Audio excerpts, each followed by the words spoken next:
in this in this quiz. Yes, thank you. Thank you so much. This is our third quiz. The first day we had chaplain winning the book. The second day we had a teacher. So today should be the turn of an administrator.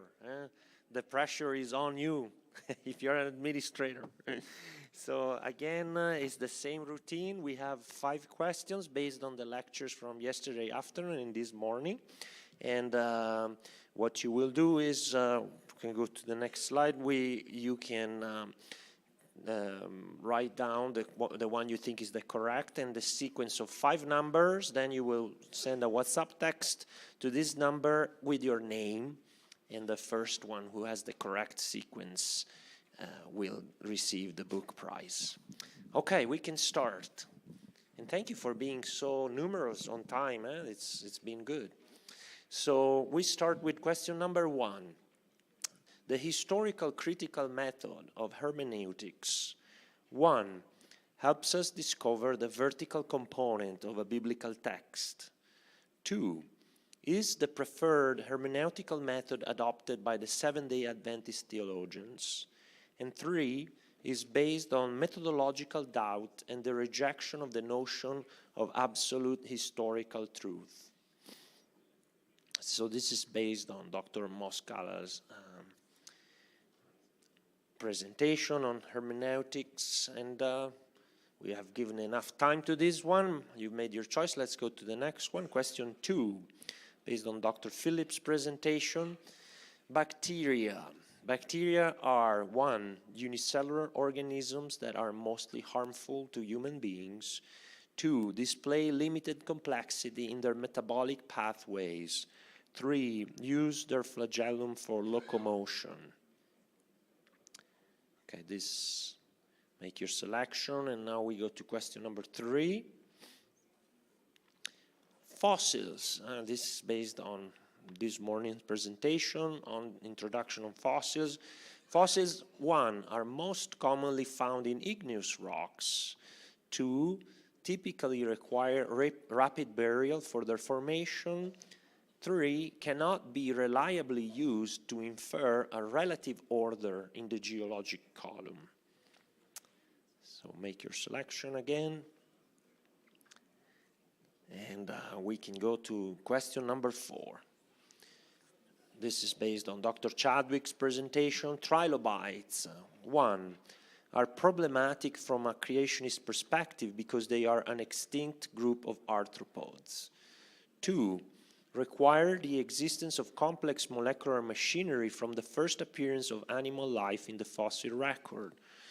3, represent an example of Lazarus taxa in the fossil record. And last one, number 5, if you're an administrator, pressure is on you. Question about the modern definition of species based on Dr. Phillips' presentation. 1, requires for organisms to reproduce in nature and produce viable offspring. 2, is incompatible with the biblical understanding of origins. 3, negates the evidence for natural selection. So from this moment, you can begin to text your answer.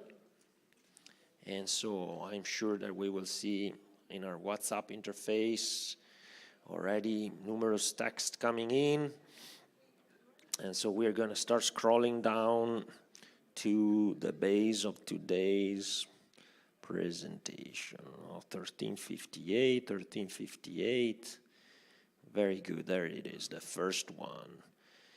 And we have 1358. Okay, sorry, Gabrielle. You were the first one, but your sequence is not correct. On the other end, we do have Werner Eiselen. Yes, Werner, please. Hey, Werner. I heard a shout of exultation. So let's see if we have satisfied our desire for for having an administrator. I don't know. Now we will have a little introduction. Werner, right? Werner. Werner. Okay, Werner, please tell us a little bit about yourself. I'm a pastor.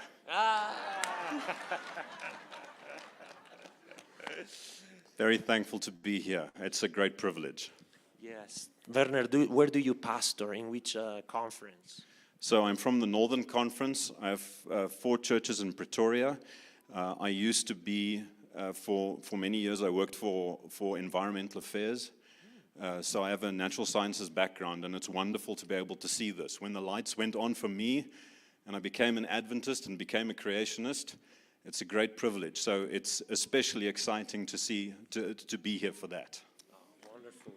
Werner, do you find that in your experience as a pastor, you encounter young adults or members that have questions in this area? A tremendous amount, and it's actually startling to listen to some of the questions where they already have a picture, even though it's children that have been raised in Adventist homes, that there's a gradualist perspective which has been formed for them, and that they think that adaptation is something which is what's the word which I'm looking for? It's enforced upon a species as opposed to them actually having the genetic variability already inherent as placed there by God. They don't have a design perspective in their mind because of what they've been exposed to for so long in the teaching system. And for that reason, then I'm very thankful for the presentation which was made by, I forget his name, but the doctor who made the first presentation on Monday, the government official, from the head of Umalusi, when he was speaking about the poison in the pot, is that it's so evident that even those that have been raised Adventist, is that there's still something which sticks from that, and that which just emphasizes the need that we have to share this message. Well, Werner, thank you for your testimony. And being a pastor, I really hope that you will enjoy this book because it's deeply theological, and so that you might use it in your ministry. And pastors 2, teachers 1, administrators 0. Come on. Tomorrow is the last chance, so show up in numbers and ready to go. Listen to the presentations today because tomorrow's quiz will be about today's presentation. Okay, this afternoon we'll have Dr. Phillips and Dr. Nalim giving us presentations, 2 each, and then we'll have a break. Shall we be blessed? Thank you. Thank you so much. I'm here again. I'm sorry you get to see me some more. This afternoon, I'm going to begin my the third talk for today of discussion of evolutionary arguments in textbooks. So I wasn't entirely certain which direction the coordinators of the program wanted me to go, so I took my own direction. So to begin with, I want to talk about how to discuss evolutionary arguments in textbooks with your students. What do you do as a teacher? And these are some things I'm going to suggest. I have never taught young students. I've never taught 5-year-olds. I've never taught 10-year-olds. I've never taught 13-year-olds or 18-year-olds or 17-year-olds. I've only ever taught 18 to 22, and now graduate school, older, 22 to some of our students are 50. So the only thing I can tell you is my experience as a mother with 2 children who I hope are strong believers. So far, I think they are, but they're only 19 and 17 years old, so we're still in the need for prayer for them. But they seem to have indicated to me, yes, this is an important part of how they view themselves in the world, that they are created by God, and so it's a very important part of their psyche. So hopefully, if you are teaching at a Seventh-day Adventist school, so I'm seeing here, but not in front. So hopefully if you're teaching in a Seventh-day Adventist school, you have the freedom to say, some of the things I'm going to teach you today are not things that I believe. So tell the truth. You might be able to continue and say, I believe in God. I believe the words of the Bible.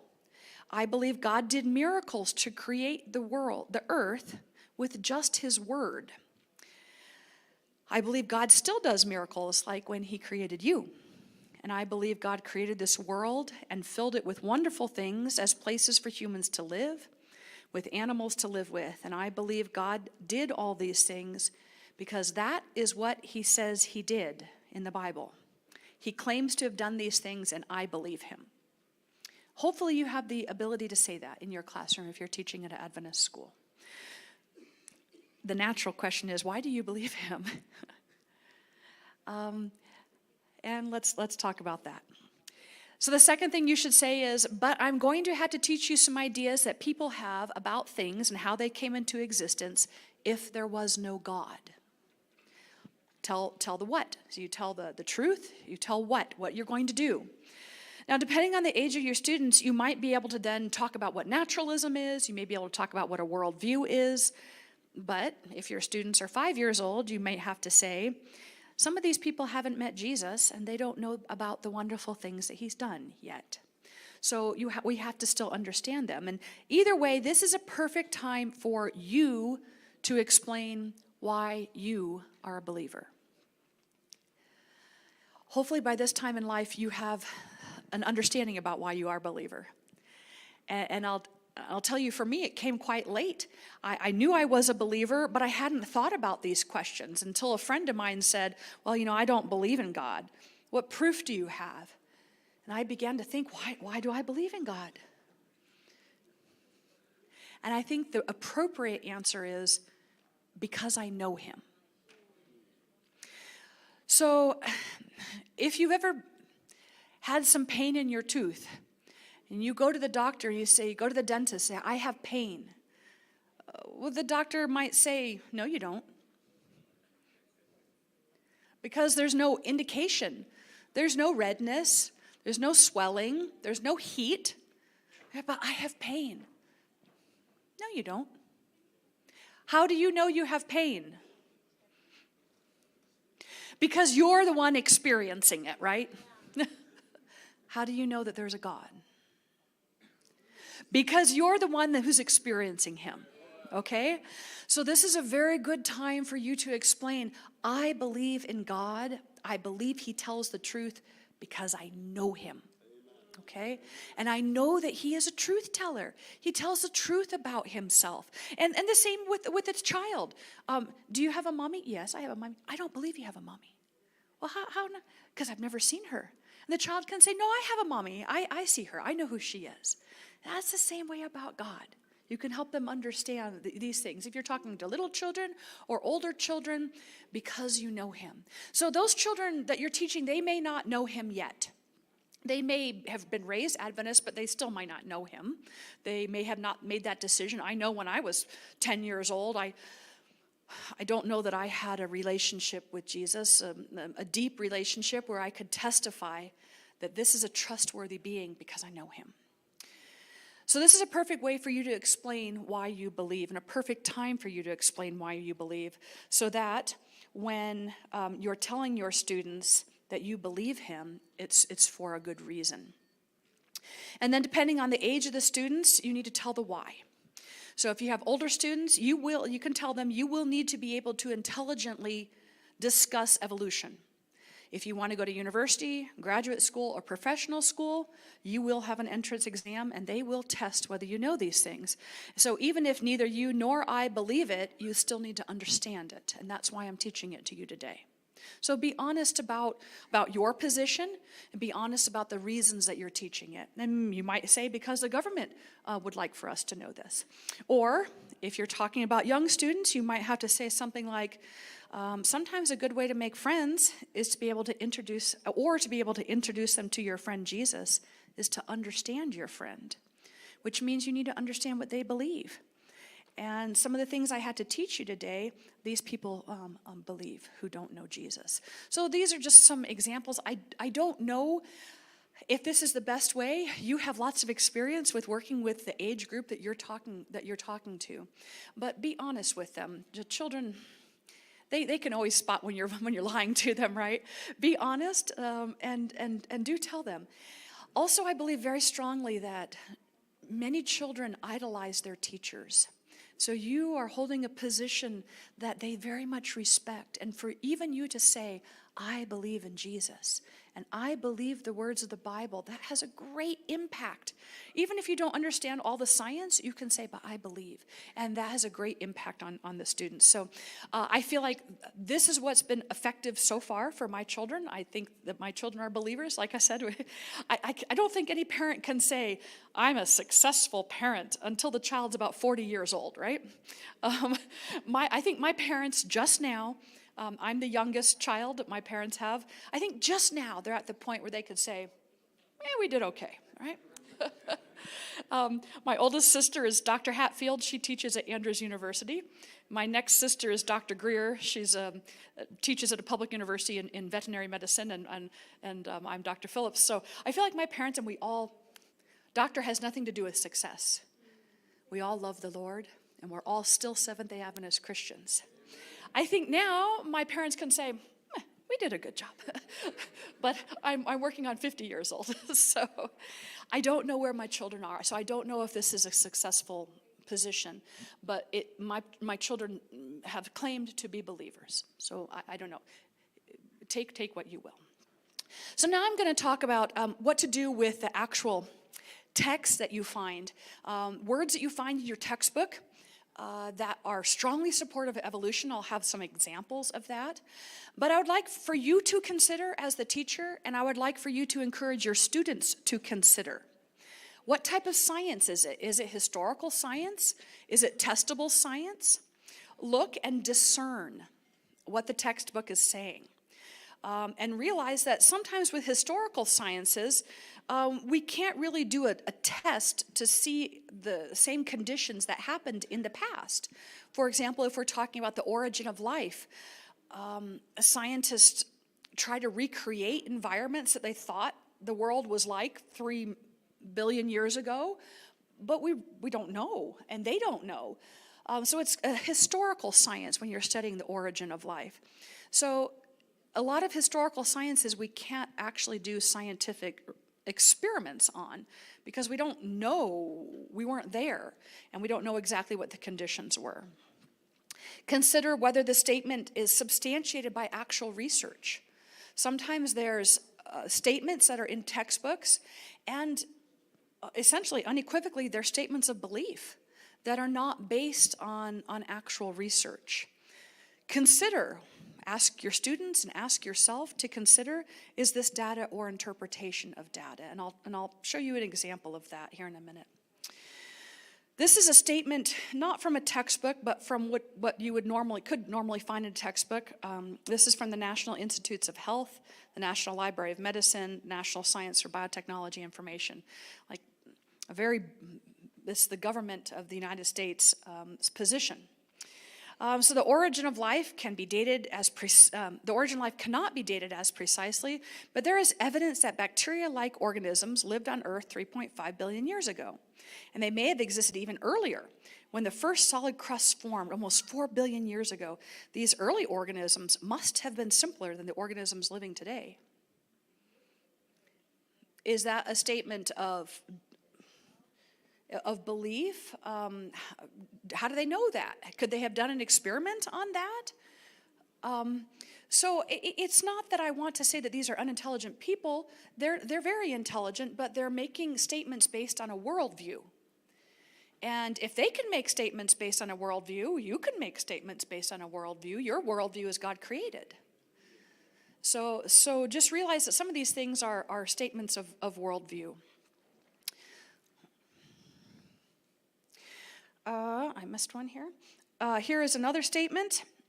This whole thing is a little bit, this is from the same source. For those who are studying origin of life, the question is no longer whether life could have originated from chemical processes involving non-biological components. The question instead has become which of the many pathways might have been followed to produce the first cells. This is a very, very generalized statement that will probably be found in some of your textbooks, but it's not at all the statement of where science really is. And the person writing this knows that. We're not anywhere close to producing life from non-life. There's no experiment that's shown that. And in their first sentence, they presume that that's already a reality. And that's not, there's no original research that shows this at all, not even close. So it's a very big statement of belief. And basically, to help you and to help your students be able to identify these statements in textbooks and know what to do with those. I found this on the University of Chicago's webpage. University of Chicago is where Miller and Urey did their experiments, which were back in the 50s, which said that you might be able to get some biological components from non-biological components. And this statement was really interesting. This is really important. It was also at the University of Chicago in 1953, where researchers published a landmark paper in the Journal of Biological Chemistry that marked the discovery of the prochirality concept, which pervades modern chemistry and biology. The paper described an experiment showing that the chirality of molecules, or handedness, much the way a right hand and left hand differ from each other, drives all life processes. Without chirality, large biological molecules such as proteins would be unable to form structures that could be reproduced. And this was the only paragraph they had, and it was in a long series of information about how evolution is true, which is unique because the discovery of chirality actually is a huge problem for evolution. It's a huge, huge problem for abiogenesis. And whether you know what chirality is or not, I'm trying to demonstrate that they're not showing the whole picture. They're saying, oh, look what we discovered, it's awesome. It also basically says that evolution couldn't have happened. So they're not really telling you the whole picture. So sometimes in textbooks you will find that where the whole picture is not presented. And if the whole picture was presented, it would show a different story than complete support of evolution. So recognize that in textbooks there might be statements that are based on faith or another person's opinion, or that is research that can only be estimates. Not that they're unintelligent estimates, but they're still only estimates. Alrighty, the next thing I want to discuss is confidence level. Sometimes we have the idea that if science shows, and if science shows, or if it's scientific paper, that all science has the same level of confidence. That you can be as confident in this statement in your textbook as you are confident in this statement in your textbook. And the reality is that we have different confidence levels. I want you to know that I'm not saying that the statements are not by intelligent people or hardworking researchers. I'm only saying that not all statements are as supportable as others due to the nature of what's being studied. So this is a picture that I just generated. This is my own research from data that I collected last week. And you can tell that at the very top there's a peak. This is an absorption spectra. I'm looking at proteins and how well they absorb light. And the wavelength is there at the bottom.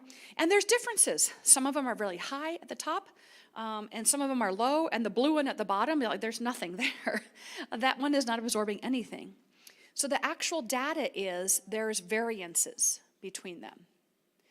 The interpretation of the data is that the ones near the top are like the one you find in the natural environment, and all the ones underneath are mutated. And the interpretation of the data is that the mutation is what's created this variance in their absorption. So I'm interpreting the data. So how confident am I that I'm going to say, it's labeled at the top, heme binding.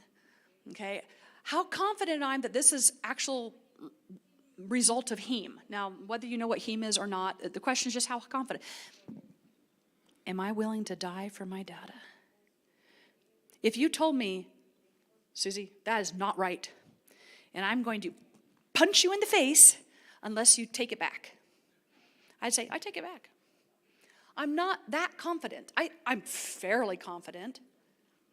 But what if someone was going to chop off my head?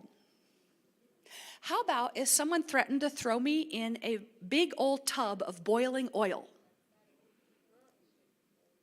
Would I say, nah, that's all wrong. What I said was, I don't know, that's not right. I don't want to be dumped in a pot of boiling oil. The people who were witnesses to the events of Christ's life, they all died because they were unwilling to say what I said was not true. Their confidence level was so high in what they were testifying about that they were willing to die for it.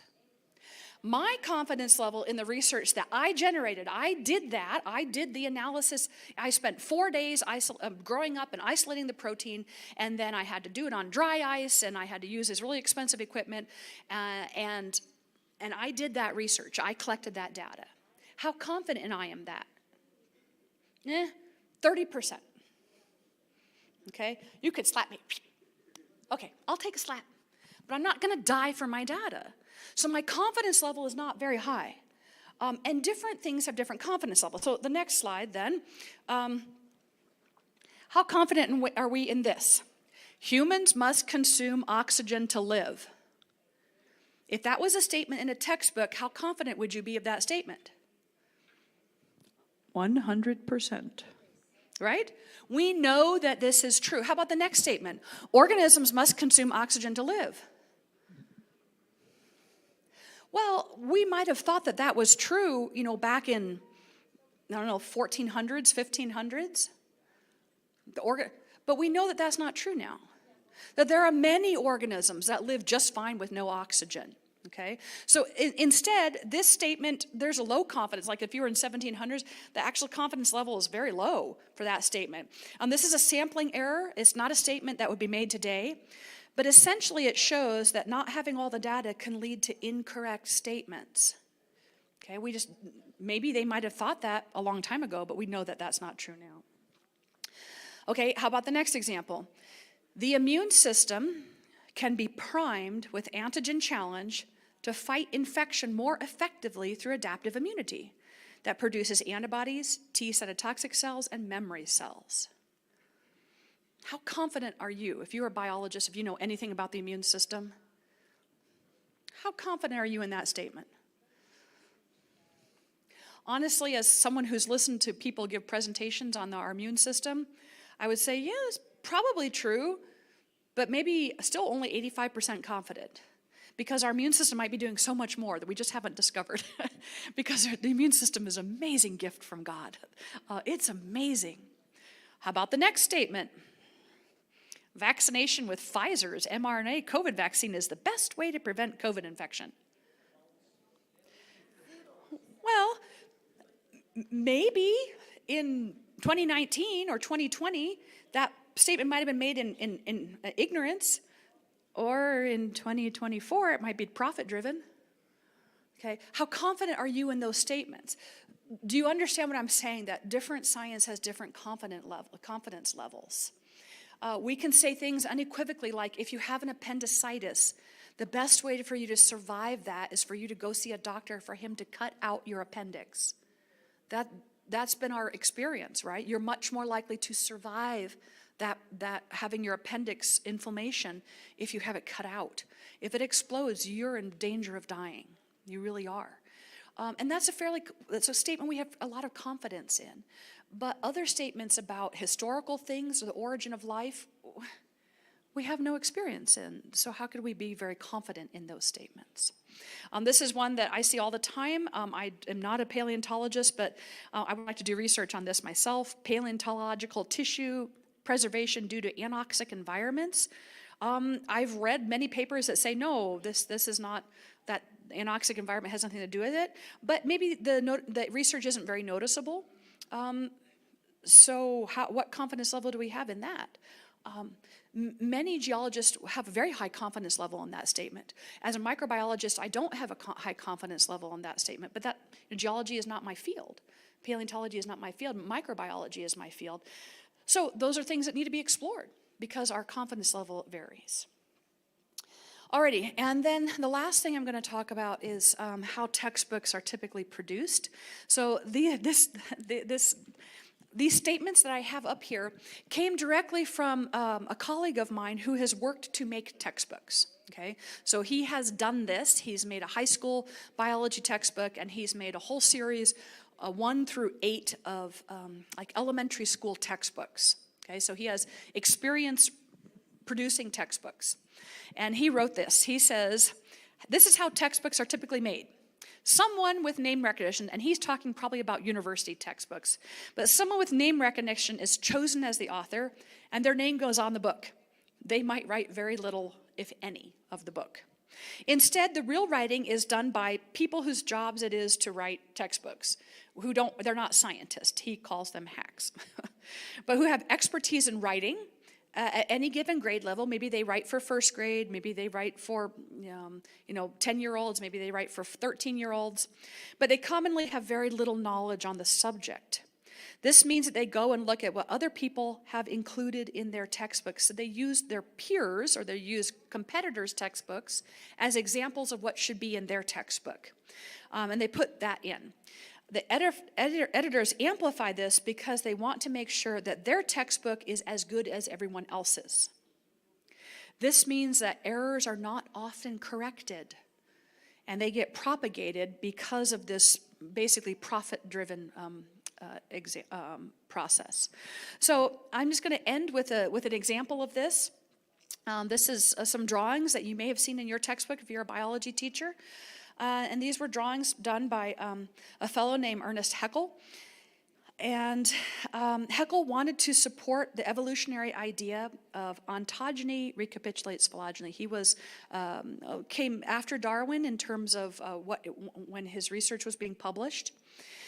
This ontogeny recapitulates phylogeny. That is the idea that morphological stages that we go through during development look like the embryonic stages that we went through in our evolutionary history, okay? So that was an idea that was readily accepted. He wanted the embryos to look like each other and to look like the embryonic stages of our purported ancestors, okay? So you can see here is a picture that he drew. There's a human, a rabbit, a cow, a calf, and a hog, and their embryos at the top look almost all identical, okay?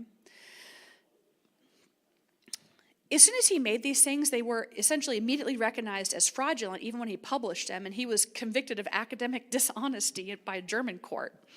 And since that time, this was like the 1860s that he made these, recent paleontologist and very, very well-known evolutionist in the United States, Stephen Jay Gould, said in Science and Nature, he pointed out the travesty of having these illustrations in textbooks more than 100 years after they were known to be nonsense. He says, I think we have the right to be astonished and ashamed for a whole century of meaningless recycling that has led to the persistence of these drawings in large numbers, if not most, of modern textbooks. So these things shouldn't be there. So last night I was looking this up, and I was just looking it up on Wikipedia. Oddly, Wikipedia, there's 1,419 words that support Haeckel's work. And they say things like this: Haeckel's illustrations show vertebrate embryos at different stages of development, which exhibit embryonic resemblance as support for evolution. The recapitulation is evidence of the biogenetic law, and phenotypic divergence is evidence of von Baer's laws, even though it's a hoax. And they have only 152 words against what he wrote. This is Wikipedia. And I'm just going to read the underlined portions. They demonstrated that Haeckel's falsified his drawings, this was in 1997, in order to exaggerate the similarity of the phenotypic stage. In 2000, Stephen Jay Gould said they exaggerated the similarities by idealizations and omissions. And the same guy, Michael Richardson, said Haeckel's much criticized drawings actually are important as phylogenetic hypotheses. They're good teaching aids and they're evidence for evolution, even though he further says they're one of the most famous fakes in biology. How can you be both?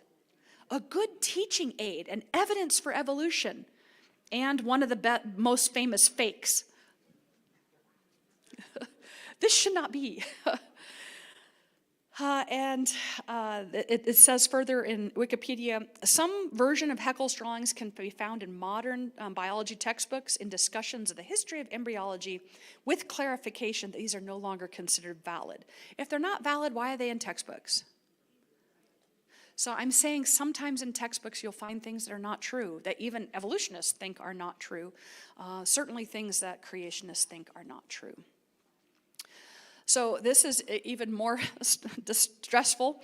In 2000, Eugenie Scott from the National Center for Scientific Education, this is in the United States, defends the use of Haeckel's drawings in textbooks because they clearly communicate the basic concepts to uninformed students. Because your students are dumb, we'll tell them, isn't that awful? Isn't that an awful statement to make? Because your student is dumb, we can tell them the stuff that we want to tell them so that they understand evolution. Come on, exactly. So these are real pictures. We don't need drawings anymore. These are real pictures. On the right-hand side, actually, are all the early embryos. So you can, and they're different animals, not animals. Humans are at the bottom, and lamprey, a type of fish, jawless fish, is at the top.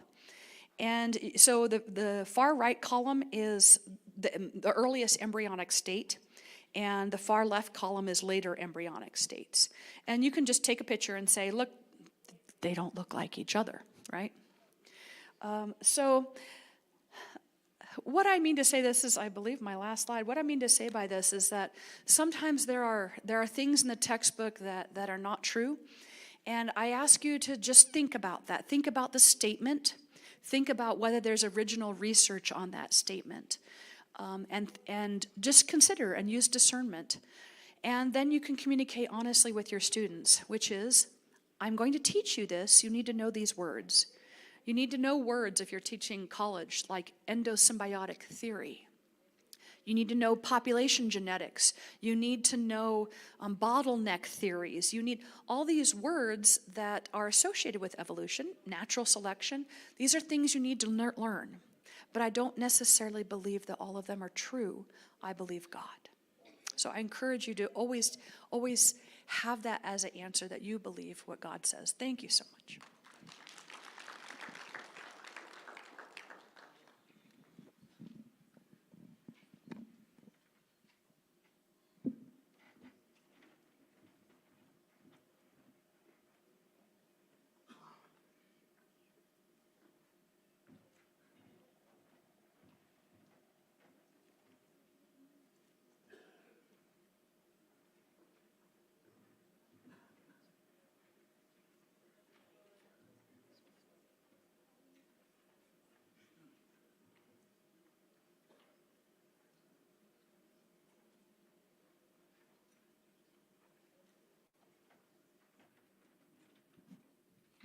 Thank you, Ralph. Give Ralph an applause. He's been working very, very hard for us through all the conference. Come on, a real applause. Okay. Thank you. Maybe you should participate in the quiz representing the category of media team. So this morning we have mentioned introduced the idea of fossils and the fossil record, but in general. But we are particularly interested in the fossil record of humans, right? And why? Because we want to know our origin. Well, you know, the Bible is very clear about the origin of humans, creation by God, special creation as a distinct group. This is one of the elements that we discussed with Dr. Moscala in the account of creation. And I will give you a very simple summary in the next 2 slides of the main point of the presentation. So even if you are a little tired or you cannot follow all the rest, I hope that at least this initial part is clear to you, okay? So this is what is taught in most public schools or curricula about how humans came to be. Basically, evolution from an ancestral ape over long time, several millions of years. This is a famous depiction, sometimes called the March of Progress. It's an idealized depiction, not used by the specialists in the field, but it conveys the main points that are intrinsic to this model. First, that descendants from an original ancestral ape. Second, this idea of gradualism is a gradualistic model. And finally, there is also an idea of progress, right? So in some ways, anatomically, modern humans are more advanced. But when you actually look at the fossils, the picture portrayed by the fossil is not so clear. It's not so simple after all. And therefore, this is the conclusion of the early part. If you believe this and are critical of this, it does not mean that you're switching off this, okay? So that's the end of the 101 presentation. You don't have to feel like ashamed or thinking that you are intellectually in a low position if you don't embrace that model. And now in this part of the presentation, we'll look at why that gradualistic over a long time model is not so well supported. So here is a basically summary plot of the fossil record of hominins as understood from an evolutionary perspective. It's not the most current, but I really like this diagram because I like the way in which they constructed it and displayed it. You see how there are numerous dotted lines, so the dashed line, and there's also some question marks. So they're trying to convey the uncertainty. So the data are actually those solid ranges. You have a timeline on the x-axis. And so those are the stratigraphic ranges where you find that particular fossil. And then there are hypotheses and suggestions about how they are evolutionary related. And so you see that overall, the narrative, even if there are lots of uncertainty, is not one of special creation. It's a narrative of evolutionary descent. Now, our goals in this presentation are, first, to provide a brief overview of hominin fossils and how they're studied, and then evaluate some of the weaknesses and perhaps some strengths of the evolutionary scenario, and then finally provide some suggestions on how do we frame these fossils within a biblical worldview of origins. So let's start by looking at the record. How good is the record of fossil hominins?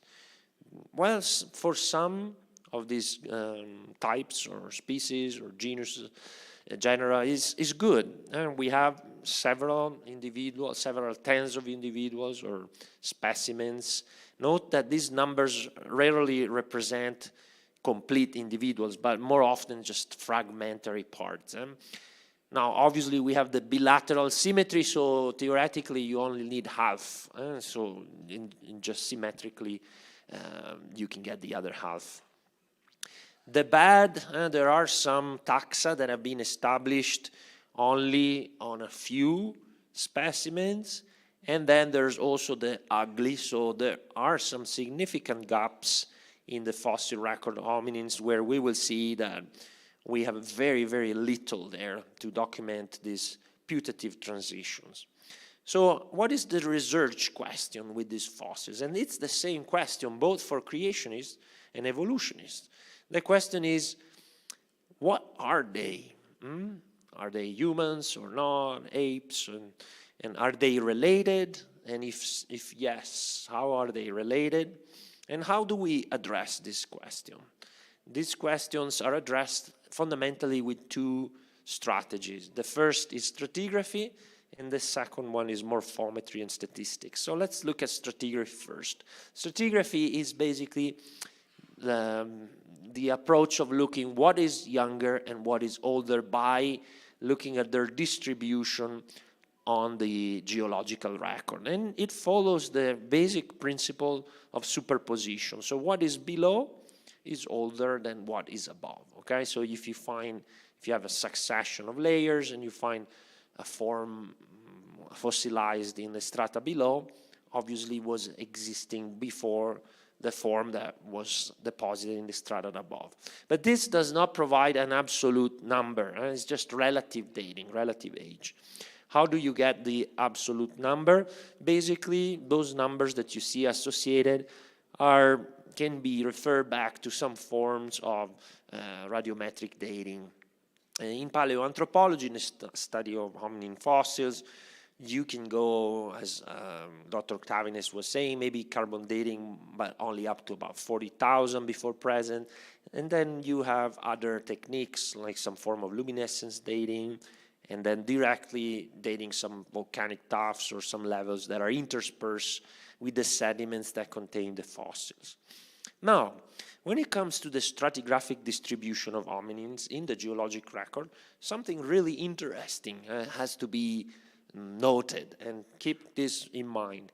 These are all restricted to the very upper Neogene and the Quaternary, which is the very top part of the geologic column, okay?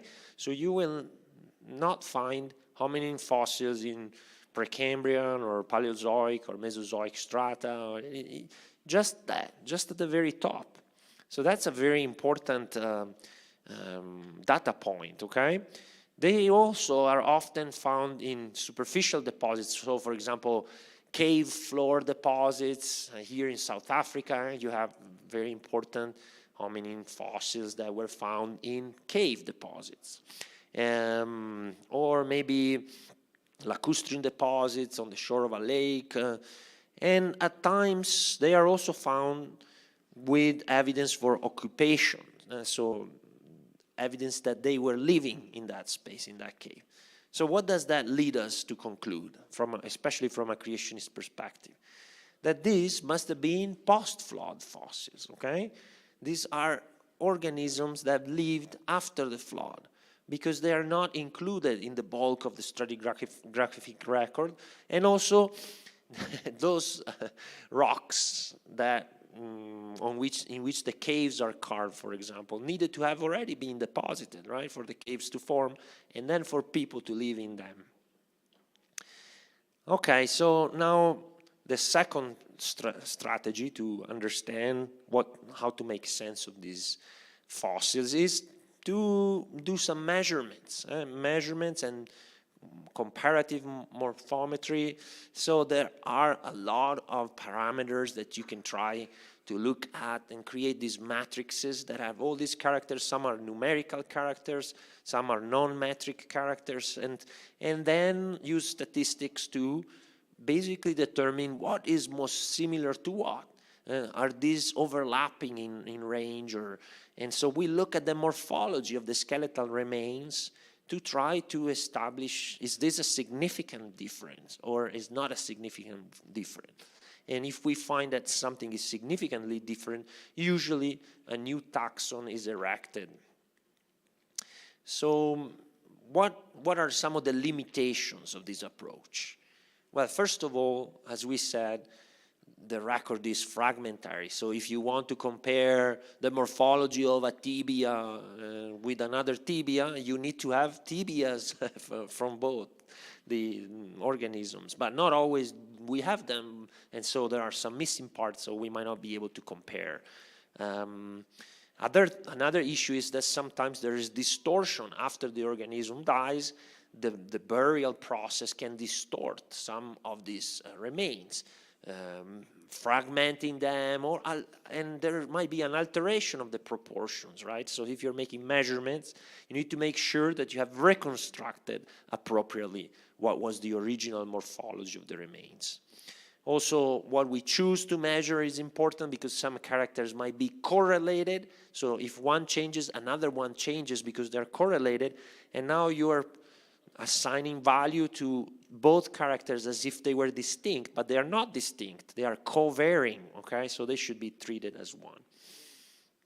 Another source of variability could be within one species, you have a lot of variability, right? And so how much variability can we allocate within these, for example, differences between female and male, sexual dimorphism, or adult and juvenile specimens. Another source of possible variability within a population could be disease. There could be some diseases that affect skeletal morphology. Here I'm putting an example of a very interesting find that at first it was suggested that it could represent an example of disease, but later on they came to the conclusion that probably that was not the case, but it was debated for some time. So having looked at all these factors, one is left with the question, how can we reliably distinguish or separate groups or erect distinct biological species or taxa just based on morphology? If we have all this interplay of these factors. Yes, of course, we have limitations, but we definitely can determine that things look different, but can we really conclude that they are distinct? At the same time, this is all we have with the fossil record. We cannot apply the modern definition of species, right? We cannot see if two fossils were able to interbreed and have viable offspring, right? So we use what we have. So now let's try to organize the data. When you look at this diagram, we could basically make three major groupings. So on one side, we have this Ardipithecus, and these are kind of stratigraphically arranged. Then you have Australopithecines as a second group, and then Homo. So let's start with Ardipithecus. This, well, of course, if you were coming from an evolutionary perspective, you probably would like to try to see if you can place these three groups into an evolutionary lineage, okay?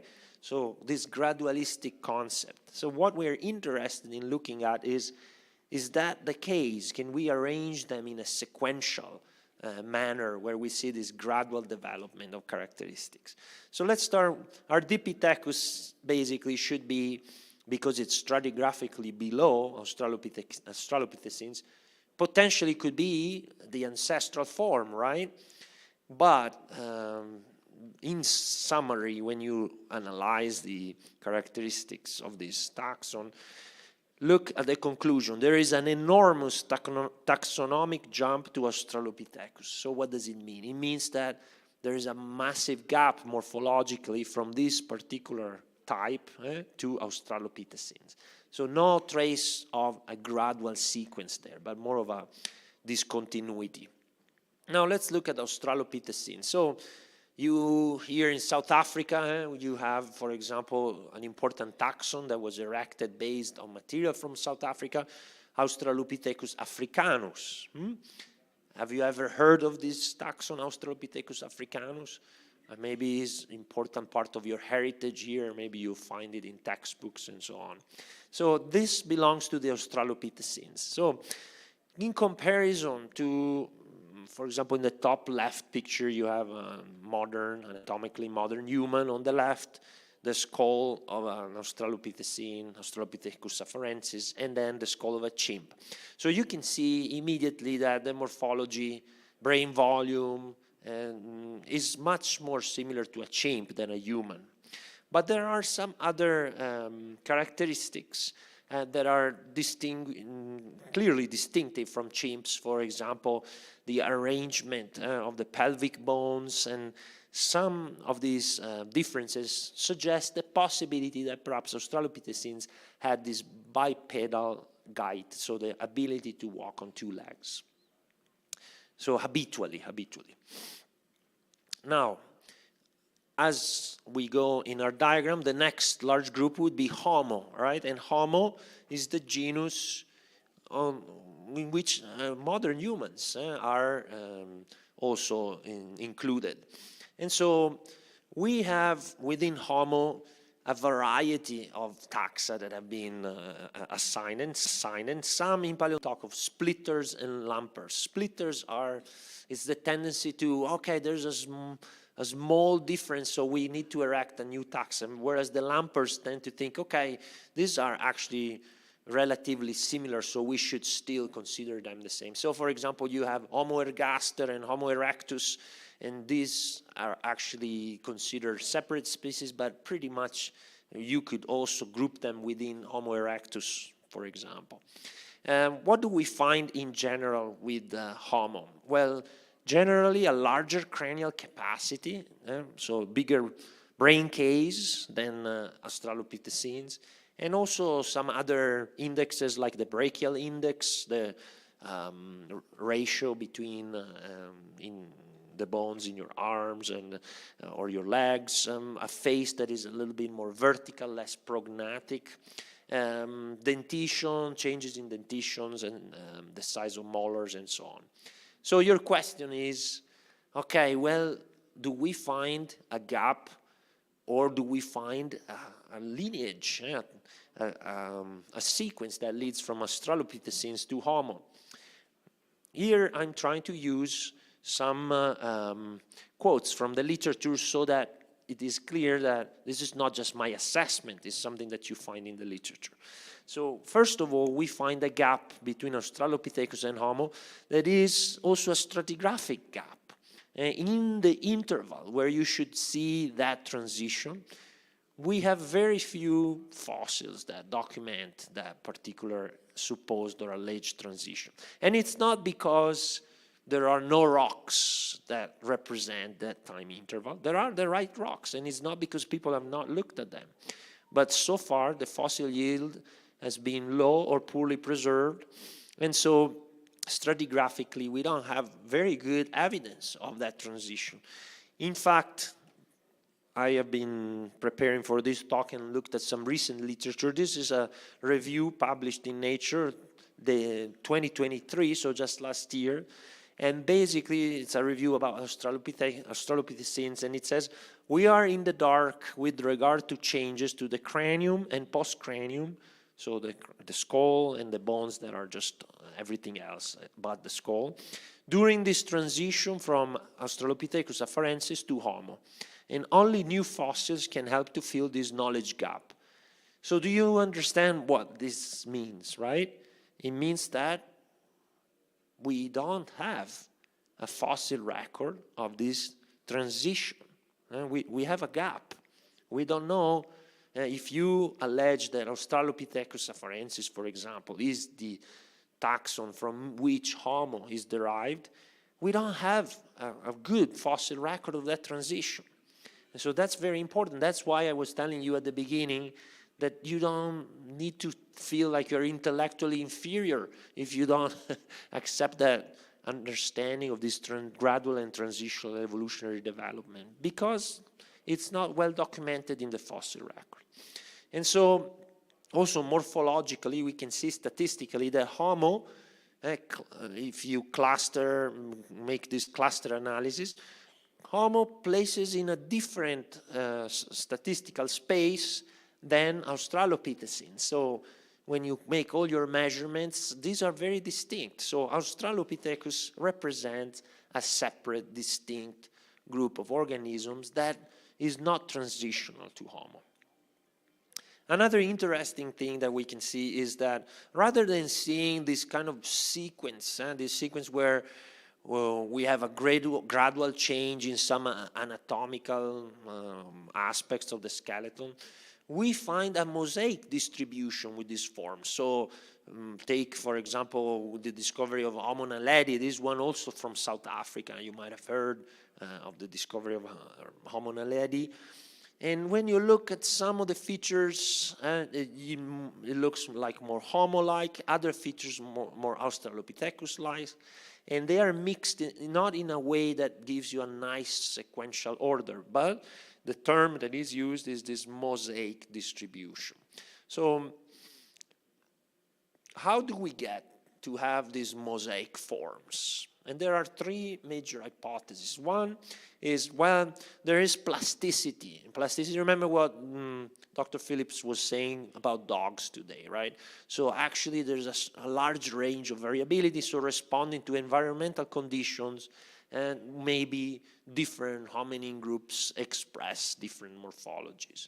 A second possibility could be, wow, these are actually taxa that have these distinctive characteristics or set of characteristics because they have been isolated and there's been inbreeding, and so they just, it's maybe a bottleneck, or there are some genetic changes that become fixed in that population, and they are then expressed at the anatomical level.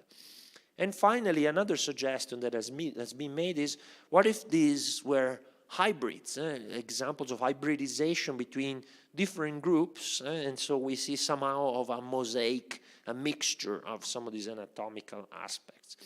Interestingly, this concept of hybridization has been more recently supported by results from ancient DNA studies, because for some of these fossil taxa, it has been possible to extract some ancient DNA. And this ancient DNA at least shows for example, for Neanderthals and anatomically modern humans, modern humans most likely have a percentage of Neanderthal DNA. So how's that possible? Because you need to have had some inbreeding between the two groups. Now, before we close here, there's another interesting theme to address. You know that, you must have heard this, being in the continent of Africa, very often the suggestion is humans emerged in Africa. So this is the out of Africa hypothesis. And not only Homo as a genus starts in Africa, but also anatomically modern humans start in Africa and come out of Africa and then migrate and fill the world, the ancient world. Well, from a biblical perspective, though, it would be more like out of Ararat than out of Africa, right? If these are post-flood populations that are dispersing through the earth. And so what do we find in terms of literature? Well, more and more we are finding data that seem to point that actually not only for great apes, but also hominins that are thought to be derived from an African ancestors, and might have actually more of a Eastern European or Asian origin in the very same area where we believe that the Ark or the Ararat region might have landed. So take, for example, Erectus. Homo erectus is actually the first clear Homo species in the fossil record of hominin. So you see Erectus appearing, has a lot of the characteristics of modern humans. And where does it appear? It appears already widespread. It's not just in Africa, but you find it also in Asia, you find it in Europe. And in this region here, Manisi in Georgia, they found this interesting discovery where they have several individuals that have been attributed to Erectus, and they display a lot of morphological variability. So that would seem to support the idea that there is intraspecific variability expressed at that particular site. And here is another paper that shows this alternative model to out of Africa, and notice how the source population, both for Heidelbergensis or for modern humans, is somewhere in a region of East Europe and East Asia, as well to the Middle East. So that's kind of interesting from a perspective, a biblical perspective, these waves of migrations that seem to originate from that region. So from a creationist model, to summarize, what could we say when it comes to the fossil record of hominins? Well, first of all, it is very likely that the fossil record of hominins is post-flood, and we don't have any record of humans, antediluvians. Secondly, the conclusion is that Australopithecines were not humans, but a distinct type of ape that lived after the flood. And then another point that we can make is that as humans spread after the flood, they definitely express different morphological characteristics. And the reason why we can find these combinations, these mosaic combinations, could be perhaps through isolation and inbreeding, hybridization, or response to environmental factors. Also, we can tell that from the fossil record, the morphological variability we have more, it's higher in the past, and now it has become more fixed, and the way in which the anatomy of modern humans has less variability than what we find in the fossil record. And then finally, Western Asia seems to be receiving more attention as a region of dispersal of different migratory waves with colonization of the old world. So if you are interested in this topic, maybe a good book that I would recommend is this book, Contested Bones. Is kind of a nice analysis of all the different groups of hominins, and has some perspectives about what are some controversial aspects still of these findings. But I hope that in general I've been able to provide you with a brief overview and an approach of what to make of the fossil record of hominins. Thank you very much.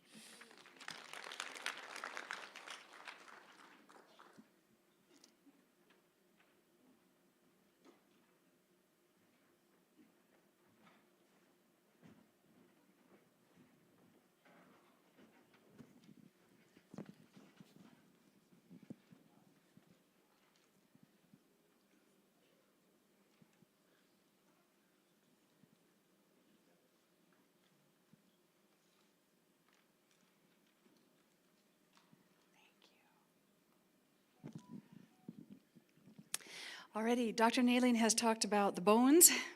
I know nothing about bones. I somehow made it all the way through elementary school and high school and college and graduate school, and I've never taken one anatomy course, not once. So I know nothing about bones, but I'm going to talk to you about the genomes. So comparing human and chimpanzee genomes.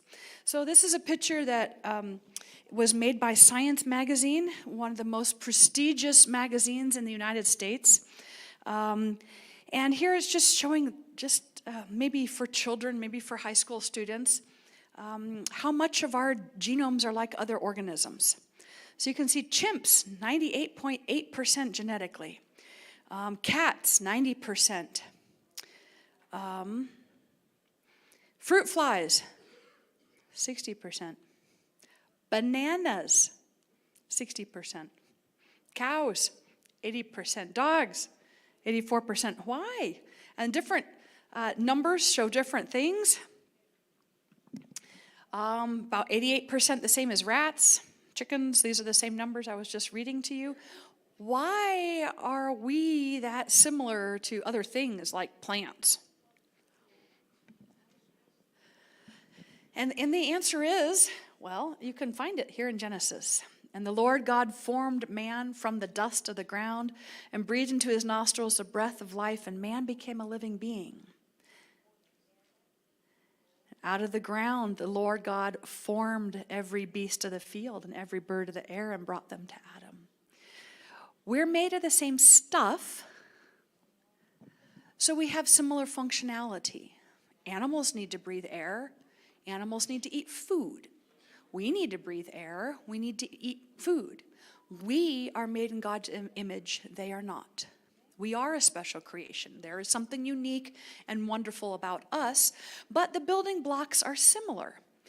So, that is to say that we're all made of cells. We all have proteins. That big map I showed you, the very first talk that I had, where all the proteins and all the genes that have to be functional just to keep a cell alive. So I'm made out of cells, and you're made out of cells, and the banana plant is made out of cells, and the cat is made out of cells, and the fruit fly is made out of cells. So it is cell theory that says it turns out we're living in the same environment, and functionally we have to have the same type of functions going on inside of our cells. So it's no wonder that we share similarity because of the things that we're made of. And we are made of cells, and inside the cell is a nucleus and DNA. And that DNA is shared with chimpanzees and humans. These humans are my humans, the humans that I'm responsible for in life. my children, but we're made out of similar things, and therefore we must have similarities. And remember, a lot of that DNA is responsible for just keeping our cell alive. So then a lot of that is just cellular life.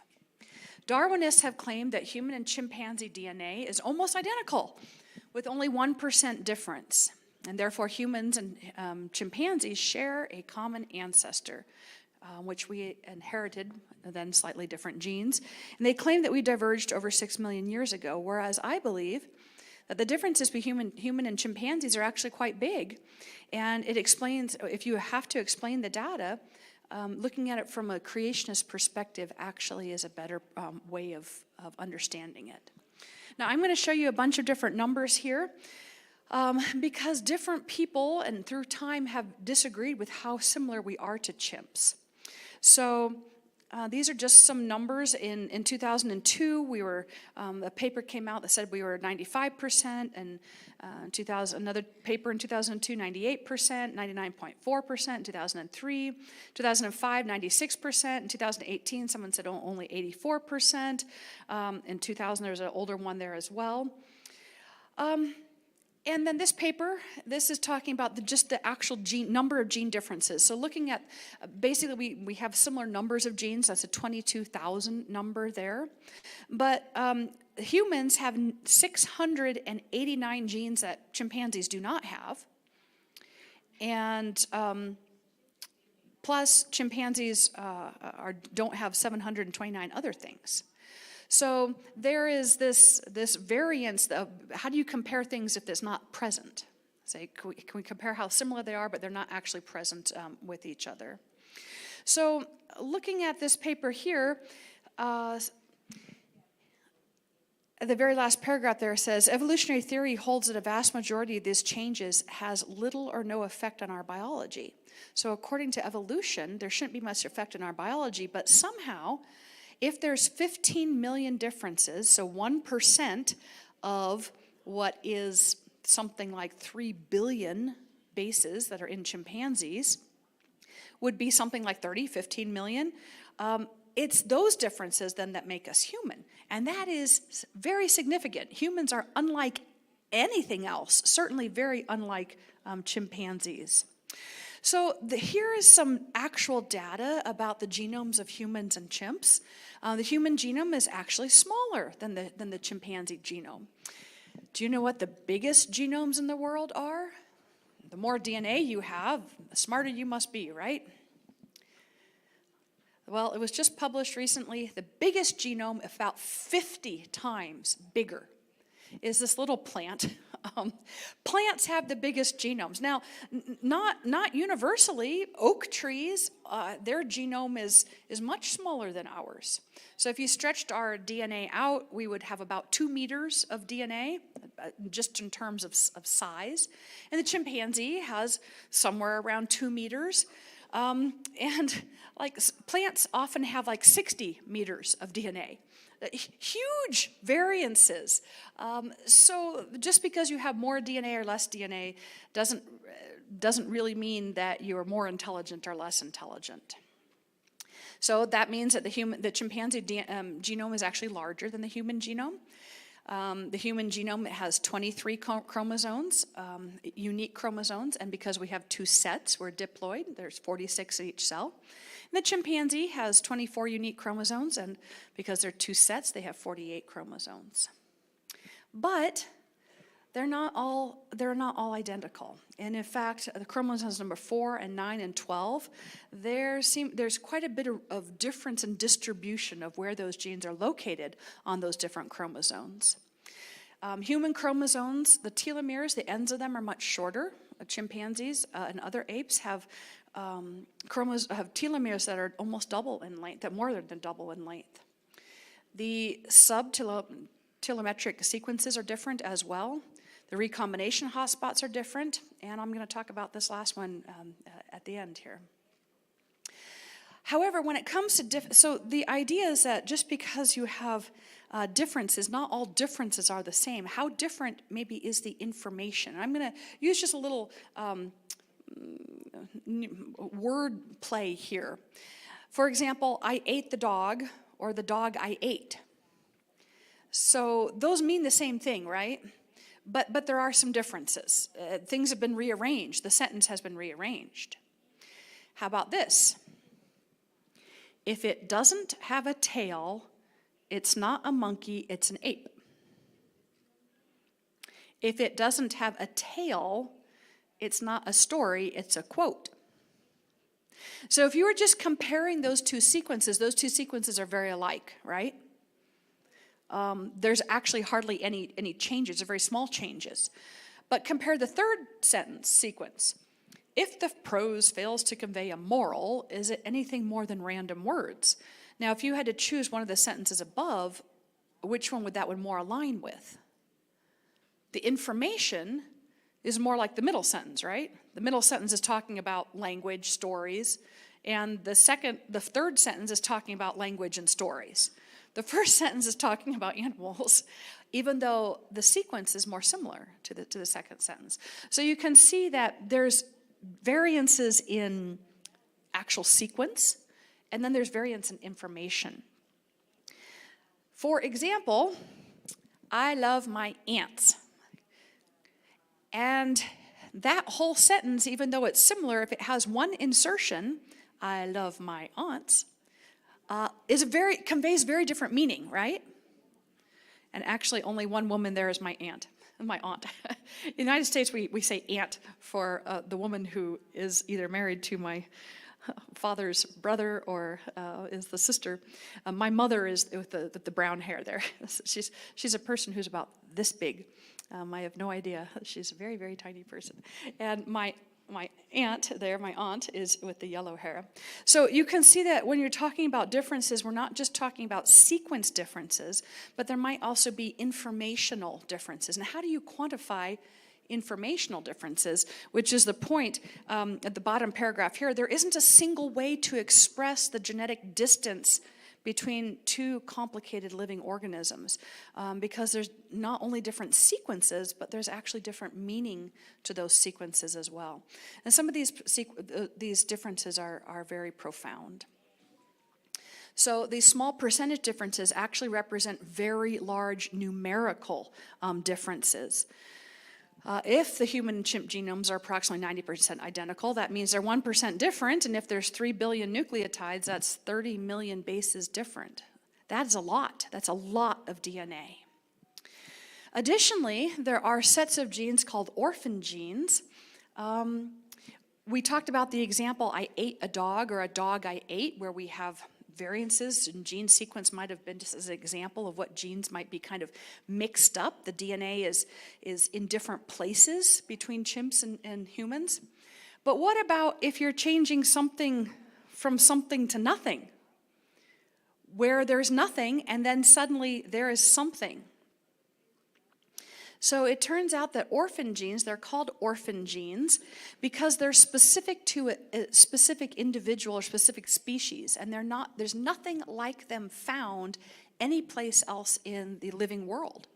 And so, for example, there's whole suites of genes that instruct honeybees how to make honey. And those sets of genes are not found in any other organism. So if honeybees, if evolution is true, where did these 30 genes come from for making honey? They should have something similar in their relatives. And it turns out that up to 10% or even more of every unique species genome is actually orphan genes, genes from which there is no relative from which they came from. That's why they're called orphans. They don't have parents. They're missing their parents. Where is the evolutionary parent for the genes to make honey? Are they in the hornet? No. Are they in the wasp? No. Are they in the bumblebee? No. They're nowhere. And the time it would have taken to make these genes is very significant. And there definitely are orphan genes in humans, a large number of them.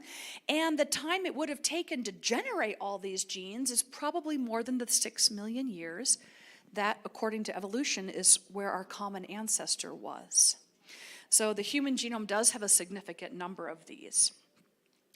So they were using DNA sequences as comparisons for relatedness. The last story I'm going to tell you about human and chimpanzee genomes I feel is very, very significant. And it has to do with the smallest chromosomes. This is chromosome 21, which is a very tiny little chromosome in the human body. And if you compare the chimpanzee chromosome with the human chromosome, you might find this nucleotide here and this nucleotide here, and it's a one-to-one relationship. These chromosomes are almost identical between chimpanzee and human. They're very, very similar. So a lot of our chromosomes are similar to chimpanzee. Remember, I noted number 4 and 9 and one other one. There's rearrangements. They're not very identical. But what's surprising is if we're only 6 million years different from chimpanzees, the Y chromosome is completely different. Okay. This is a quote directly from the paper where they were talking about this, where they sequenced the Y chromosome in 2010. It says chimpanzee and human Y chromosomes are remarkably divergent in structure and gene content. And indeed, at only 6 million years of separation, the difference in the Y chromosome gene content in chimpanzees and humans is more comparable to the difference of the autosomal gene content in a chicken and humans. So they're saying that it looks more like the Y chromosome is 310 million years different between the human and chimpanzee. Okay, so to me, this throws completely under the bus. It completely destroys the ideology that we have a common ancestor with chimpanzees. Because if we had a common ancestor that was only 6 million years ago, we should have similarities in our genome. Okay, and we do a lot, except the Y chromosome is completely different. Completely different. The thing that makes you a man has nothing to do with a chimpanzee. Absolutely nothing. It is very, very different. So where did the human Y chromosome come from? If it's not from chimpanzee, they said it's more likely to be from a chicken than from a chimpanzee. The divergence in the DNA sequence, how different the sequences are from each other, looks more like 300 million years of difference, not 6 million years of difference. And so I'm going to end this. I do want you to recognize that we do share commonalities. Our DNA does have similar sequences. But we can merely look at the output of those differences to recognize that we are profoundly different than chimpanzees. We know that we're profoundly different than chimpanzees. We build skyscrapers, and chimpanzees don't. And we have relationship with God. And I don't know that chimpanzees do. They are still created beings. But to me, this story of the Y chromosome being so profoundly different is really a nail in the coffin of the ideology that we only diverged 6 million years ago. Of course, I don't believe we diverged at all. I believe that we were specially created.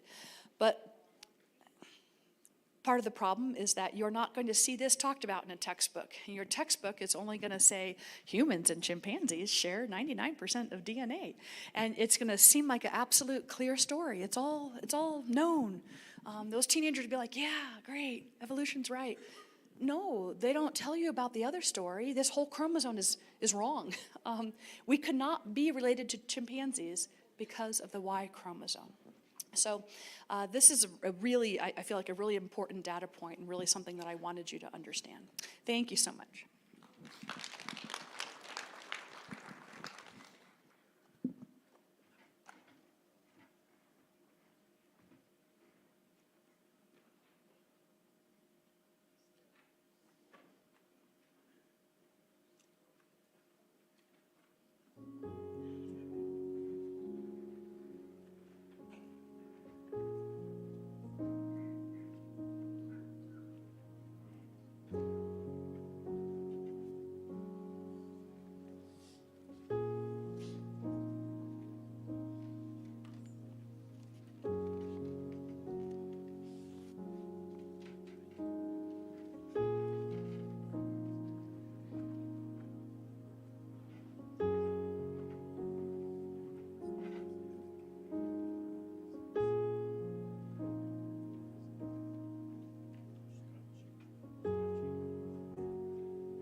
Okay, we have been seated for some time now, and we need a Baptist to baptize us. So, Elder Baptist Moyo, please come. And at this point in time, I want to invite you to just stand and just stretch yourself. Yes. At least now we are excited. We didn't come from chimpanzees, and it's there. The evidence is there, so we are really excited. Yes. All right. If you have stretched yourself, you can sit as the elder gives us a song, and thereafter, our professor will give us the lesson. Good afternoon, saints. Just sing a common song. You can join me in your heart.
That's a tough act to follow. You put me on the spot now. What do I have to do?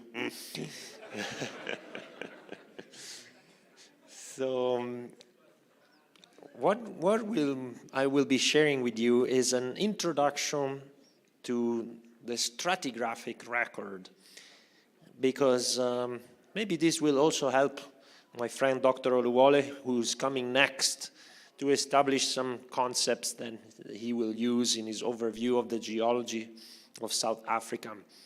So the goals for this presentation, together we are going to try to explain the basic principles of stratigraphy and why they are important for geology, to address the concept of the geologic column, which is something that probably you teach your students or you will come across in discussions about origins and how historically this concept developed.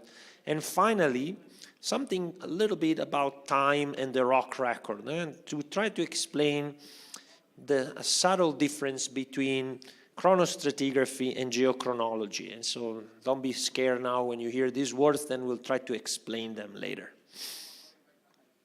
Well, let's start first. What is stratigraphy? Stratigraphy is the study of the vertical and lateral relationships of rock units and their development through time. So in some ways we can say that stratigraphy is the instrument to bring order to the rock record, to understand how the rock record formed over time.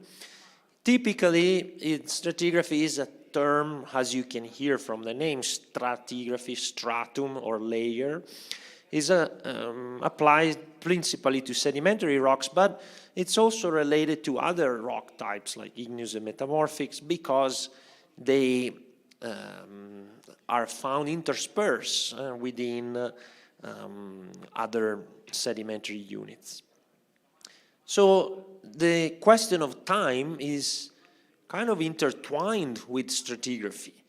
And when we look at a rock successions like this, when we have all these layers, we have two types of time-related questions.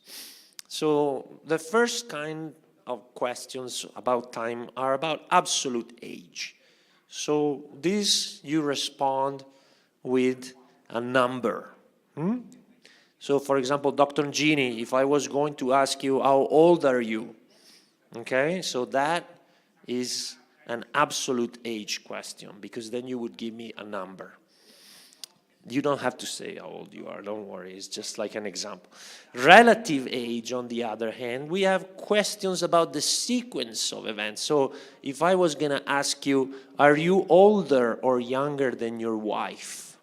You see, you don't respond with a number, but you're answering with I'm younger or older. So see, that's relative dating, relative age.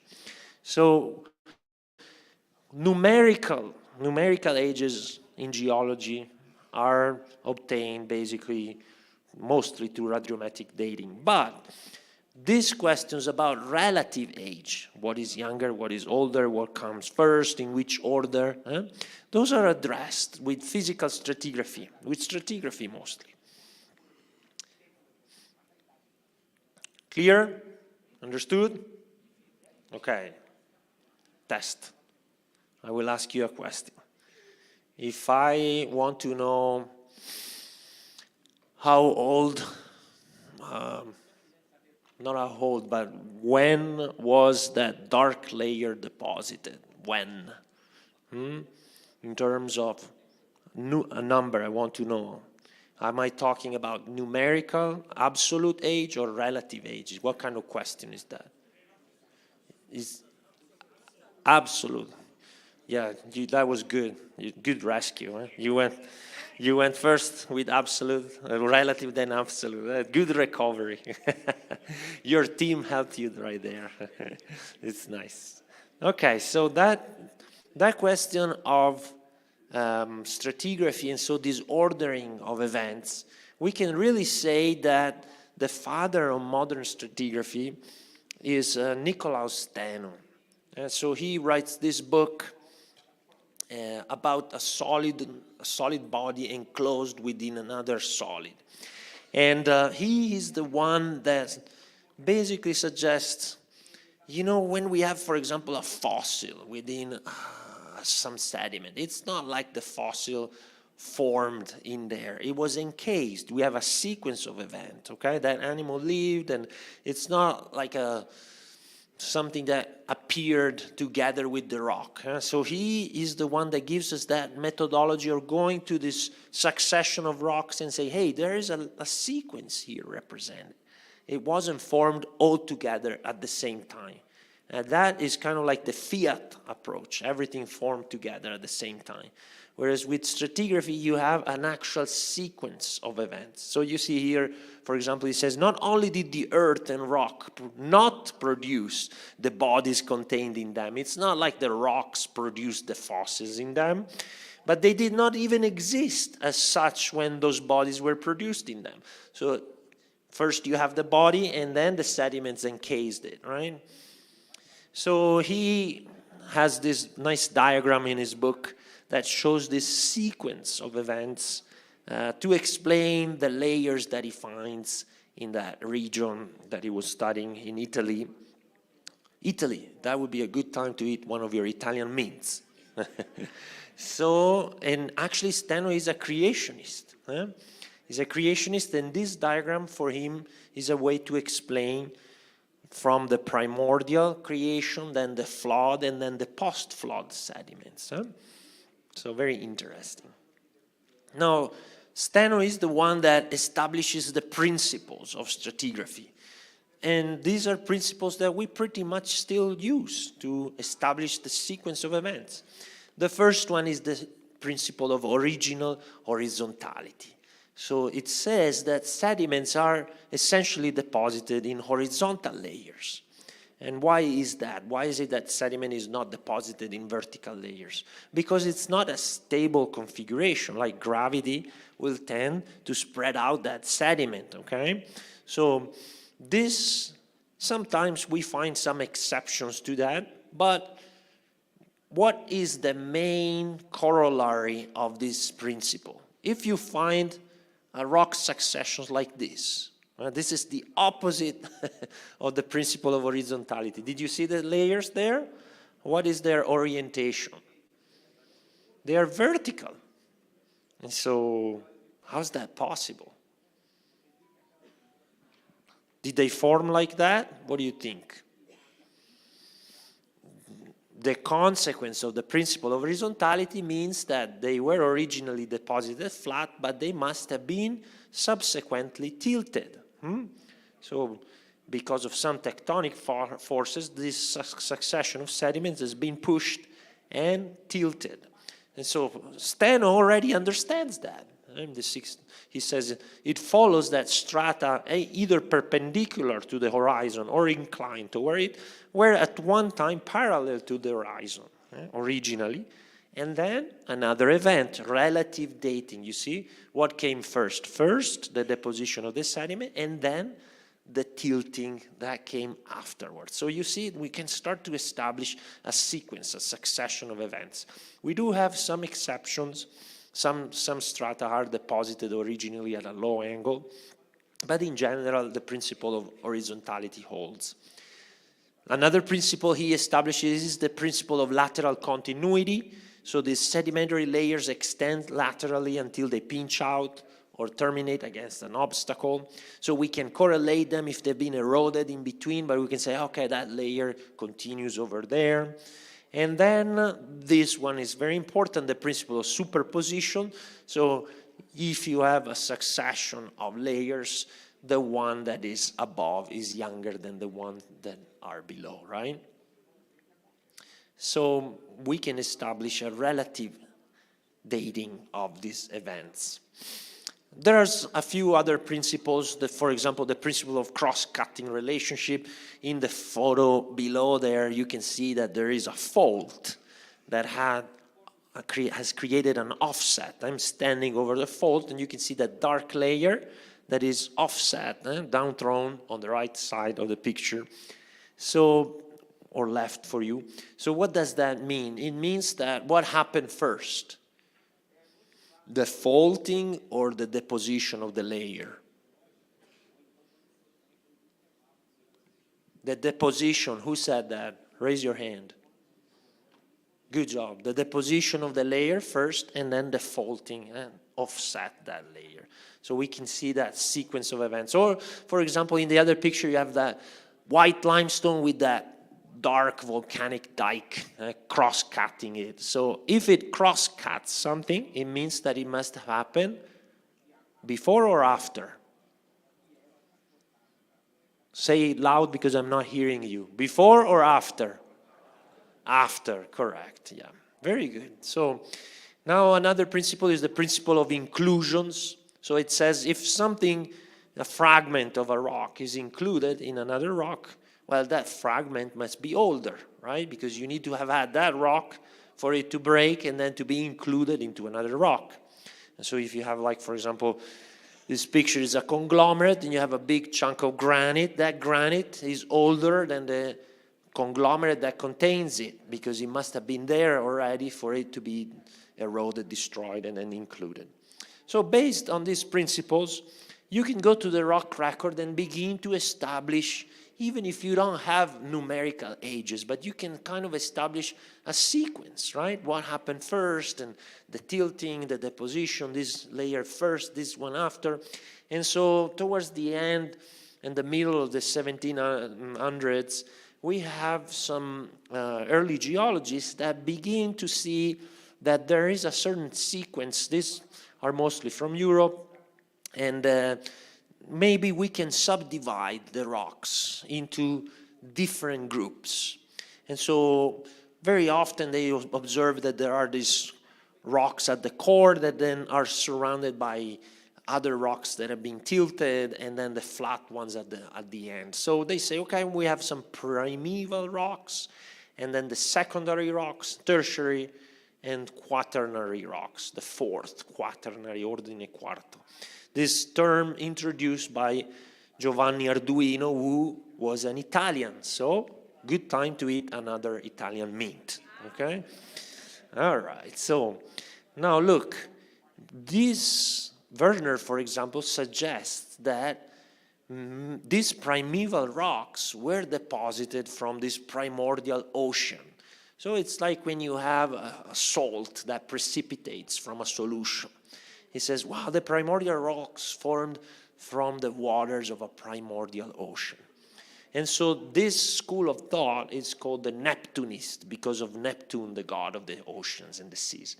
But at the same time, we have other early geologists like Hutton, and he doesn't think that that's correct. He's of a different school, the school of Plutonists. Plutonists from Pluto, the god of the underworld with fire, right? And he suggests, no, really the primordial rocks is really not from an aqueous solution, but it's probably from a magma, it's something that is cooling down. And he also challenges this idea of the primordial rocks. Remember that Hutton is the one that talks about the cyclical view of Earth history. And so towards the end of the 1700s, we begin to see this interest in creating a sequence and the primordial, secondary, tertiary, and quaternary rocks. And some geologists in England, this is a very key figure, William Smith, nicknamed William Strata Smith, because he starts to create these maps where we can see consistently some rock units that are distributed and can be identified by the fossil content, their lithology, and so on, and creates this very modern-looking map of, for example, the distribution of strata in England. And the same is happening on the other side of the channel. And we have some French geologists, and remember Cuvier, the one that was talking about catastrophism and a catastrophic view of Earth history. He also is mapping in the Paris Basin, and we begin to find some correlations between these rock units from France to England. For example, the chalk. The chalk is kind of like a white, fine-grained limestone, and it can be found on both sides of the English Channel. And so it starts to be correlated, begins to be correlated, and that unit, chalk in Latin, the word for chalk is creta. And so from there, Cretaceous, that's the word that you find for that particular interval of the rock record where those strata, the chalky strata, fall within this relative order. And the same happens for other groups, like, for example, Jurassic. Everybody knows Jurassic Park. You know, the Mesozoic has 3 subdivisions: Triassic, Jurassic, and Cretaceous. So Cretaceous from Creta, and what's below? Below is the Jurassic strata, because in the Jura Mountains of Switzerland, and those are the mountains that in order, stratigraphic order, are below the chalk unit. And so from there, from Jura Mountain, the name Jurassic, okay? Triassic, because of 3, there is a triple partitions of rock units in Germany that lies below the Jurassic. The Carboniferous, for example, is the coal-bearing unit. And so you see how we start to get all these names that we're so familiar with now, and they form the subdivisions of the geologic column. So here you have a diagram that shows you how the geologic time scale kind of develops, starting from the end of the 1700s. And you have noticed how, so far, we're not really talking about numbers. We're not putting millions of years attached to it. It's just a description of the relative orders of packages of strata in the rock records. In fact, some of these people that helped develop the geologic column are creationists. They're not particularly proponents of deep time or evolutionary theory. So this is actually a summary of how the names for the different subdivisions of the geologic column, where they come from. For example, Permian comes from the city of Perm in the Ural Mountains in Russia. Cambrian is the name of the Cambri, is a tribe that inhabited the region of Wales. And so from that, because the strata from the Cambrian are first described in Wales, the name comes from there. And so those names are not random. They're based on particular areas of the world where those stratas have been first defined. Maybe the exception is the Cenozoic, where Lyell basically uses the similarity index, how similar to the present fauna are the faunas of mollusks, for example, found in this particular strata. And so based on how similar to the present, so sene is the part that means recent, and then it can be holo means all, so everything is the same as the recent. Pleisto means very much so. Plio means a lot. Maio means much. Oligo means very little. And so you see it's a description of how similar is getting as we go closer to the top of the geologic column. Until we get to this, and this is basically the instrument that we use in stratigraphy today, is the International Chronostratigraphic Chart. And the subdivisions are so numerous that basically you cannot, it's divided in 4 parts, but it's just a single column, okay? So it's kind of like being chopped and the next put next to each other, but it goes from the right to the left. So on the bottom right, we have the Hadean and all the way to the Quaternary at the top left. So each one of these, you see the major subdivision is the Phanerozoic and the Precambrian, and then we have a hierarchical subdivision. Each one of them is then subdivided in other units and so on. The operational unit is the stage, basically. Now here at the very top, I have enlarged what we find there at the top of the column that shows you the names that are given to this big subdivision. It's a hierarchy in the same way in which in biology you have the species, the genus, the family, order, class, and so on. And notice how the terminology there is dual. There are 2 names for each one of those. So, for example, you could say stage, or you could say age. You could say series, or you could say epoch. So you could say, for example, the Pleistocene series or Pleistocene epoch. Or you could say the Messinian stage or the Messinian age. And so practically what we have there is a terminology that is related either to time or to space. And that's the important difference that we are going to try to establish now. Remember when I was telling you at the beginning, we will try to define the difference between geochronologic and chronostratigraphic units. So when we discuss time, the time that is represented by a particular interval, then we talk of geochronology. So, but when we discuss of the actual rocks, the physical record, the rocks that were deposited during that particular time, now we're talking of chronostratigraphy. So we use space terminology for the rocks that are deposited during a specific time interval, and time terminology for the time in which those rocks were deposited. So if you are talking of Precambrian rocks, you're starting to talk of chronostratigraphy. If you're talking about the Precambrian time, now you are talking about geochronology. And why I always use this little example to explain the difference. Imagine you are building a house, right? And so this house has the foundation, 2 floors, and the roof. Now, the time that it takes for you to build these different units, like the foundation, the floor, and the roofs, can be different. You can take maybe a long time to do the foundation and a short time to do the roof, right? And so you could say, well, if you want to say foundations in terms of time is a long time, but if you want to say foundations in terms of how much, what part of the house they represent, it might not be that much, right? So these are 2 different things. If I use space terminology, I say the foundation took me so much time, but it's this part of the house. If I want to say the time in which I built the foundation, now I use time terminology. So in the geologic column, we also do the same. We can use, for example, the word upper or late. or we say lower or early.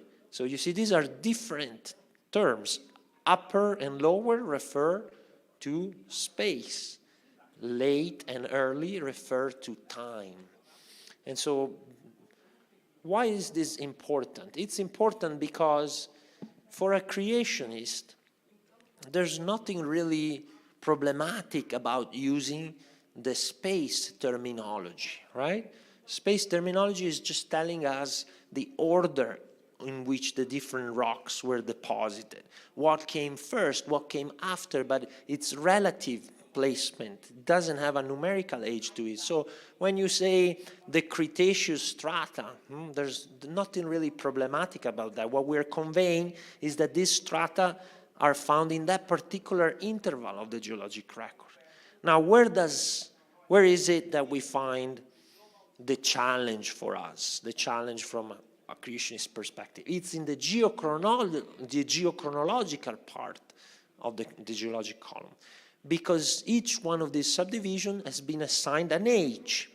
And so those ages are the ones that we have a challenge with.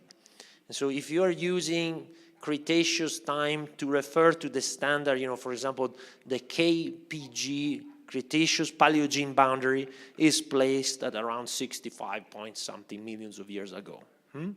So if I'm using the Cretaceous Paleogene boundary to refer to a time, 65.5 million years ago, now I have a problem as a creationist.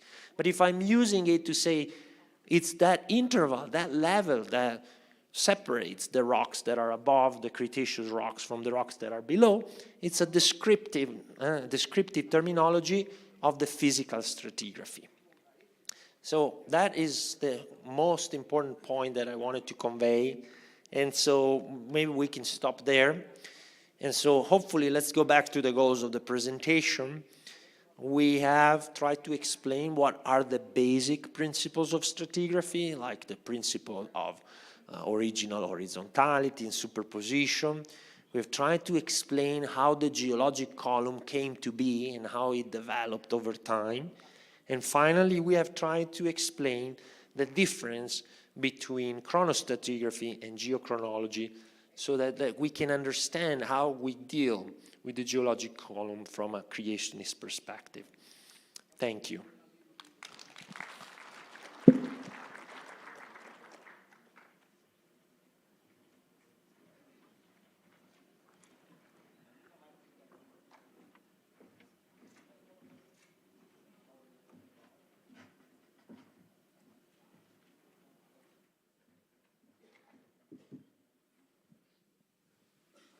At this point in time, we would like to thank the Lord for that presentation. And I'd like to invite Dr. Njini to come and introduce the next speaker.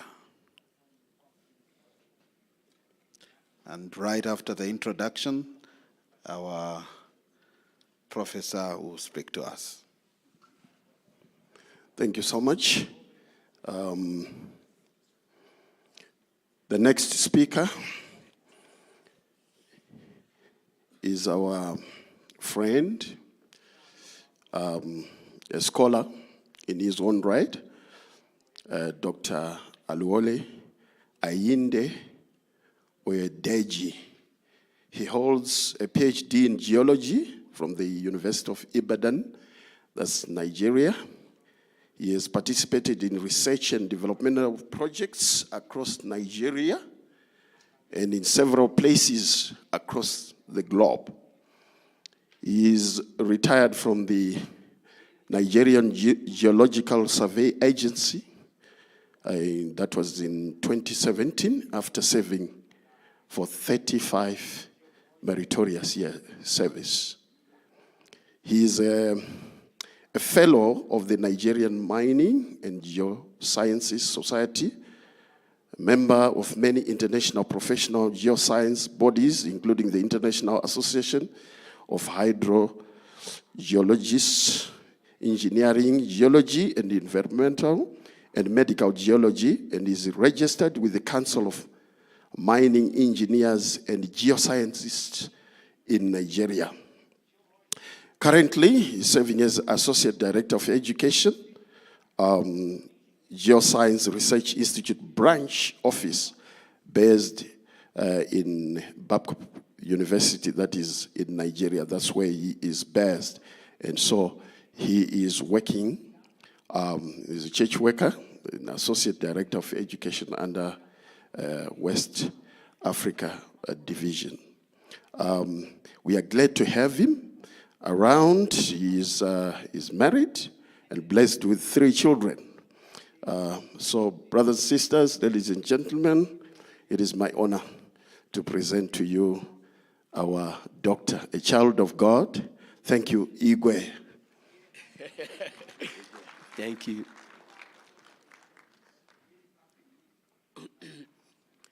It is a great pleasure for me to be here. I'm excited to be here, and I thank God for our church, the Seventh-day Adventist Church.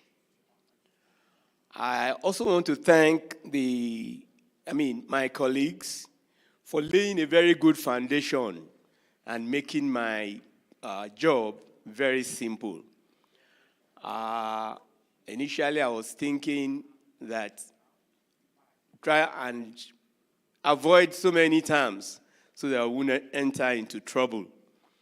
But my job has been made very simple, so I thank you for that. I also want to appreciate the sequence of the presentations because we are lay the foundation and we are laying the bricks on top, which makes it very interesting. So, without further ado, I want you to join me as we go on this ride, looking at the slides that we have carefully prepared. But before we go into the presentation, I would like to give a little story. A little boy asked the dad, "I want to see God." And the dad said, "You want to see God?" So the dad took him to the airport. And when they got to the airport, before they went to the airport, a plane was flying above them, not the ones that are almost landing here, but far away in the sky. And so the dad asked him, "What is that? What can you see?" And the boy said, "I can see a plane, but it's small." "Oh, so you think the plane is small?" So the dad took him to the airport. And when they got to the airport, the dad said, "What are you seeing?" He said, "A big plane." So what lesson, object lesson, do we want to give this child in this?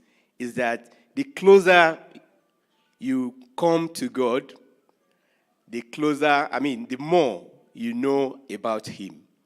The closer the boy got to the plane, the clearer the size of the plane was to him.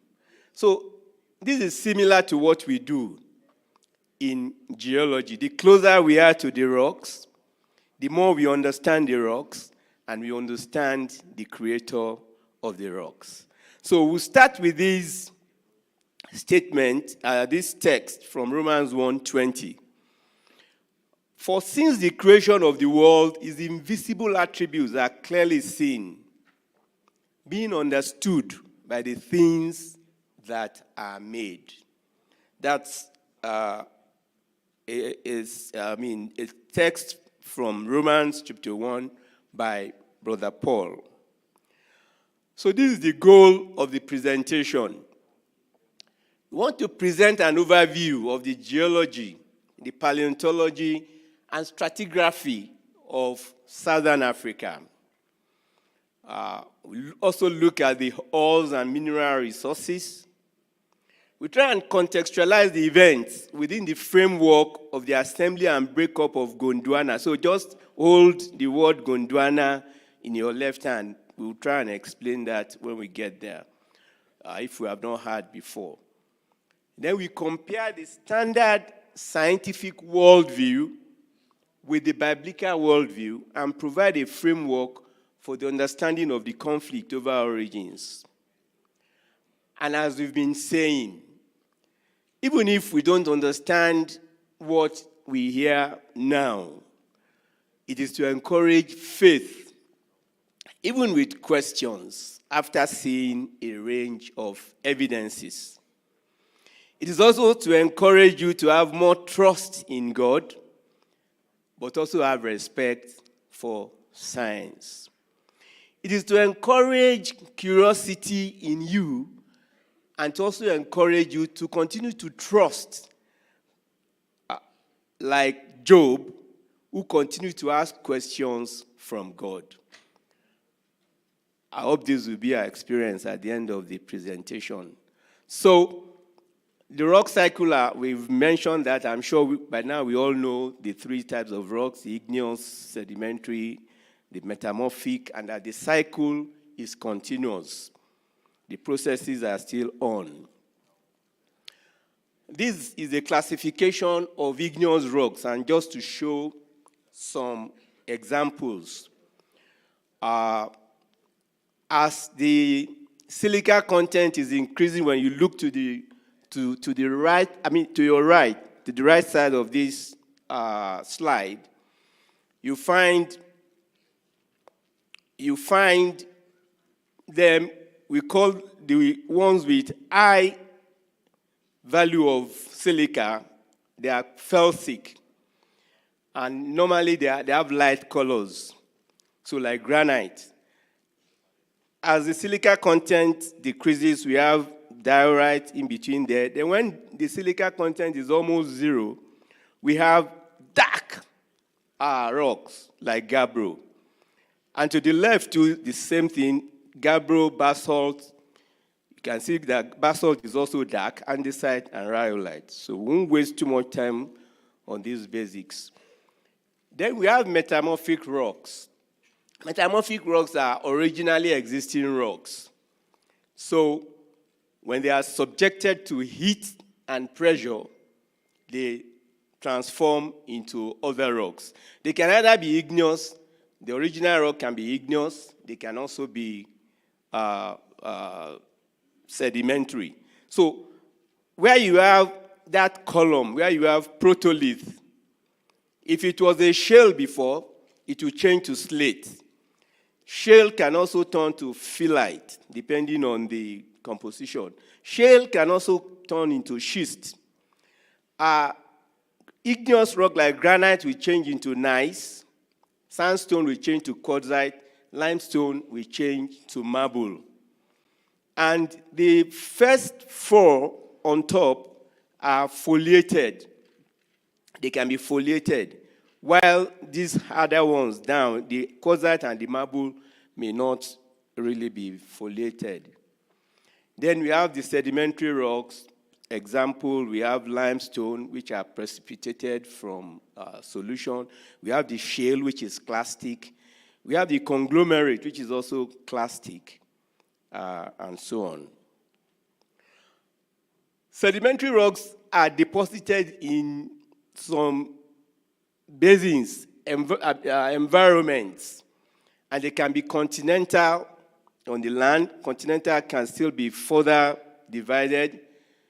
It can be transitional between the land and the sea, and it can be marine. And even in the marine, depending on where the distance from the shore, it can be either in the littoral zone, the neritic, the batial, and also the abyssal zones. We will not, because of time, we won't be able to go into the details of this. Stratigraphy has already been defined by my brother Ronnie. How the geologic column was developed has also been discussed. This is also a sample of the geologic time scale adopted from the IUGS, the International Union of Geological Sciences. Now,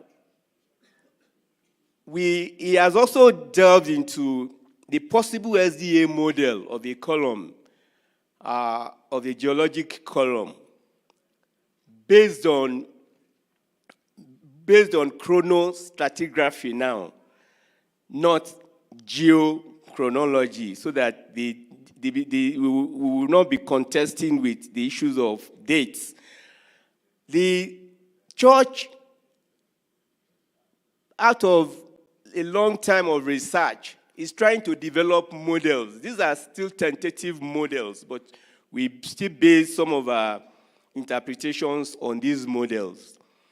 That the Cenozoic can be equated with the post-flood, Mesozoic to the late flood, Paleozoic, well, maybe pre or early flood, and then the Achaean, the Precambrian, that is the pre-creation and creation week. But these are still subject, you can see that we put question marks because they are still models that are being developed. When we want to look at the geology of Africa, South Africa, we cannot talk about the geology of South Africa without looking at the bigger picture of the geology of Africa. There are 4 major cratons. These are stable continents in Africa, and upon which the younger rocks are laid. We have the West African, we have the Congo, Tanzania, and the Kalahari. One is located in Southern Africa. This is the Kalahari. The Kalahari and is equal to the Kaapvaal and the Zimbabwe cratons. There are other smaller cratonic blocks in Madagascar, Antananarivo, Antogil, and Masura cratons of the East African and Indian affinity. And there may still be some other smaller cratons, but the major ones are the ones we consider. So, in southern part of Africa, the 3 groups of rocks that we've discussed, the igneous, the sedimentary, and the metamorphic, they are all represented. We have igneous rocks around the Cape Granite Suit, the Bushveld Igneous Complex, the Great Dyke of Zimbabwe, the Drakensberg Mountains. Then we have metamorphic rocks, gneisses, schists, and marbles. We can find these ones around Namakwa land. Please pardon my pronunciation because I've not visited many of these places before. Natal, Damara in Namibia, Greenstone Belts. Then we have sedimentary rocks around Karoo Basin, the Witwater Strand, Cape Supergroup. These are folded rocks. This is a section showing the disposition of some of the rocks. Like if you take an area and you slice it, what you will see, you have the Cape Fold Mountains. You can see the Cape Fold Mountains to the left, to the western part. And then you see the yellow part are the sediments. The amber, those are the shales, the Eka group of shales. And then you have all the other groups, all those ones at the center, they are sediments. And down there, below the Cape Mountains, we also have the Cape Granite and then the Malmesbury Granite. Now, we will go into the summary of the geology of this region from the scientific the world view of the geologists, what the geologists have been able to do in the area, the classifications they've been able to make. So when you hear me saying Precambrian, it's still based on the chronostratigraphy that Ronnie has just given us information about.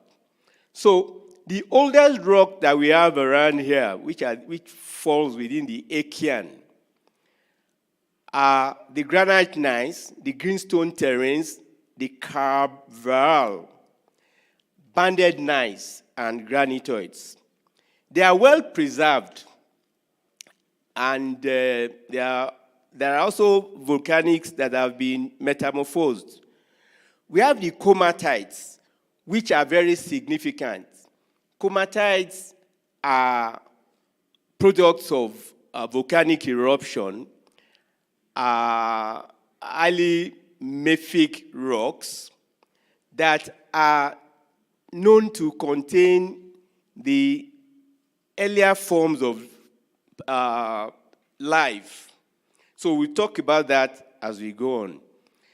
We also have, within the Achaean, we have the oldest mobile belts in the region, around Barbatin, Makonjwa area, and around the Limpopo and Mpumalanga belt. So you see the example of the Limpopo gneiss, the picture down there, and then you see the example of the comatite there. Still within the Achaean, which is Precambrian, we have voluminous granite intrusions, which are also mafic. That is, they have the silica content is very low. They are very rich in minerals that we call the ferromagnesian minerals. And an example of this is the Great Dyke in Zimbabwe.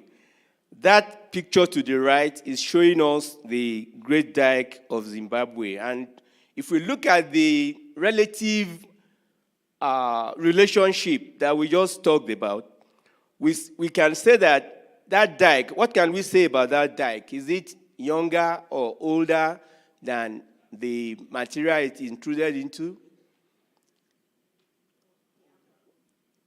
Hello? It's older. No, it's younger. Sorry, I've distorted this thing. Hello, IT. Please, I need your help. Okay, let me do it here.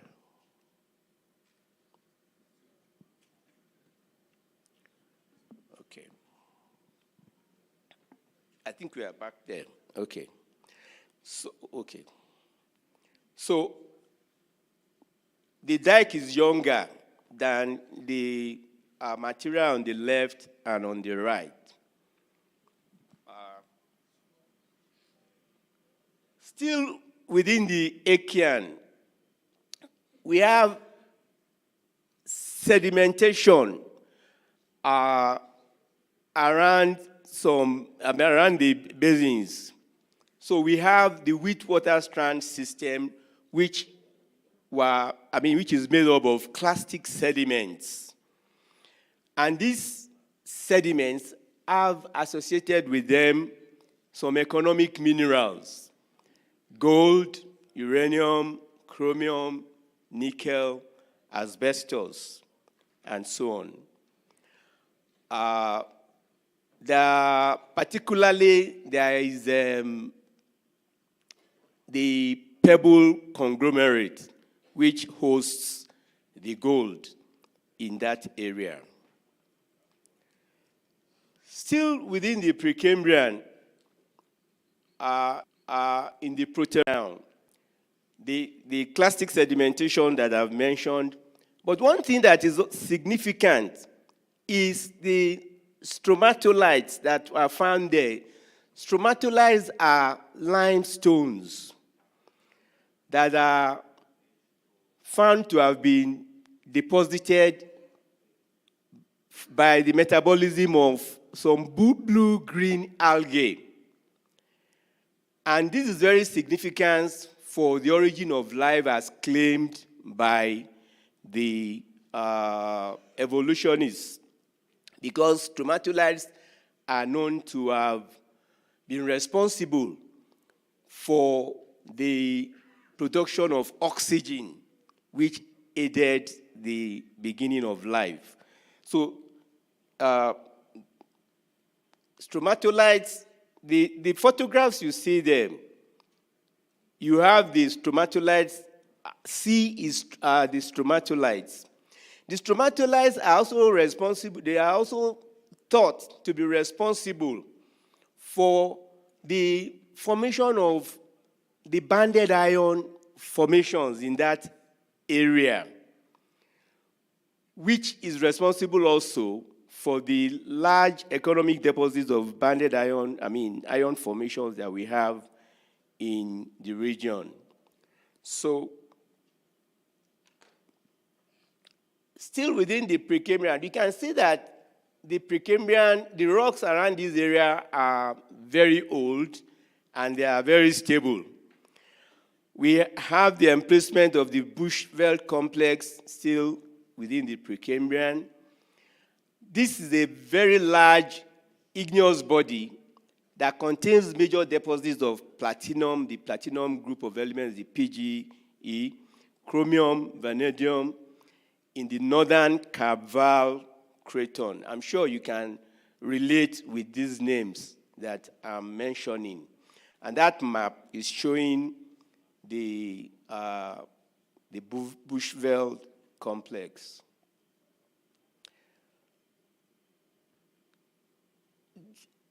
Within the geological history of this region, there was also a record of a huge asteroid impact, meteorite impact around Vredefort. This is one of the largest meteorite impacts that left a crater with a radius of about, greater than 190 kilometers. And it is a UNESCO heritage site, which will be very nice to visit. Originally, the originally horizontally laid rocks in the area, when the meteorite fell there, they became folded and were deformed. Though now, there has been a lot of erosion in the area, but this section that we see is showing us the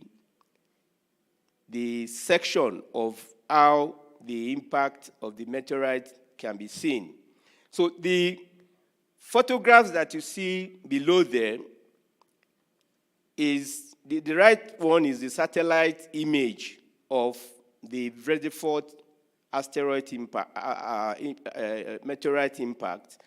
And then also the left one is also a map of the area.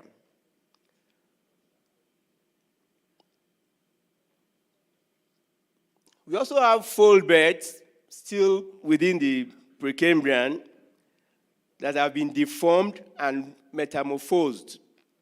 And there are mobile belts, all those broken lines that you see on the map. Those are the mobile belts. We have the Damara belt that are in between the cratons and might have been as a result of collision of the cratons. So we have the Namaqualand belt, the Limpopo belt, and then we have the Cape Fold belt. 3 orogenic phases.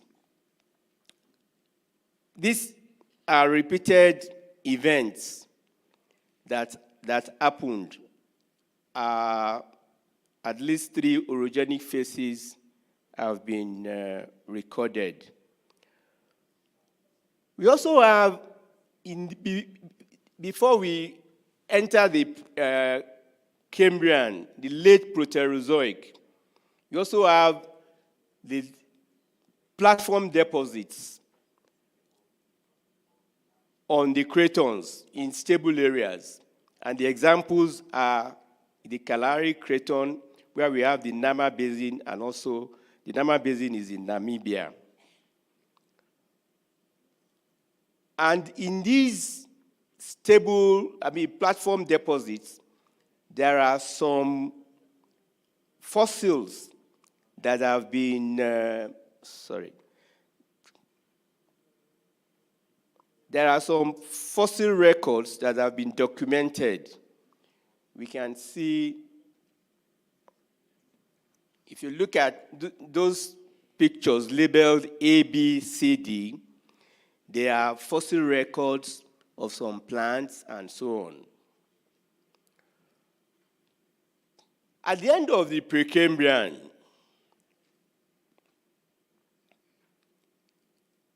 the process of assembly of the supercontinent, there was at a time in geologic history,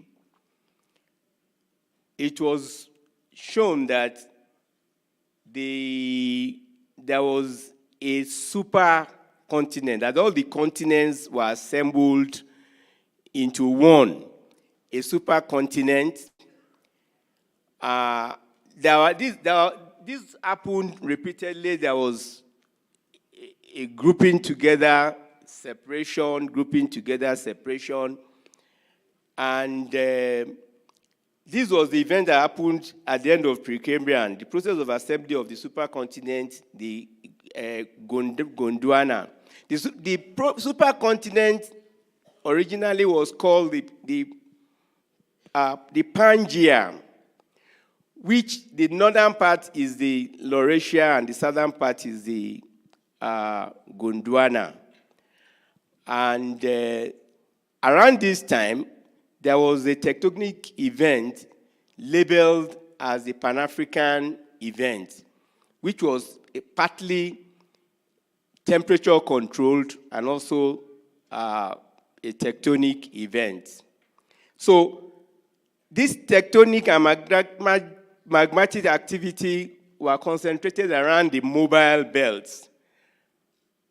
An example is the Mozambique belt, which surrounds the stable areas. The issue of cross formation and the Bible, how can we relate the issue of cross formation and the Bible? When in the beginning, when God created the heavens and the earth, the Bible tells us in Genesis 1:2 that the earth was without form, it was void, and darkness was on the face of the deep.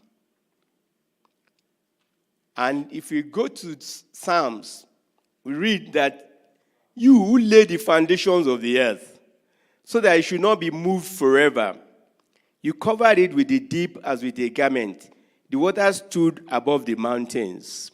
So the issue of separation of the land from the waters, we can relate with this supercontinent, the coming together and the separation at various times. But we still put a question. So the formation of this, the formation of the cross in the South African area and also world globally, was it before the creation week? There's still a question to that. Can we say it is Archean or Proterozoic? It's still a model that is still being tested.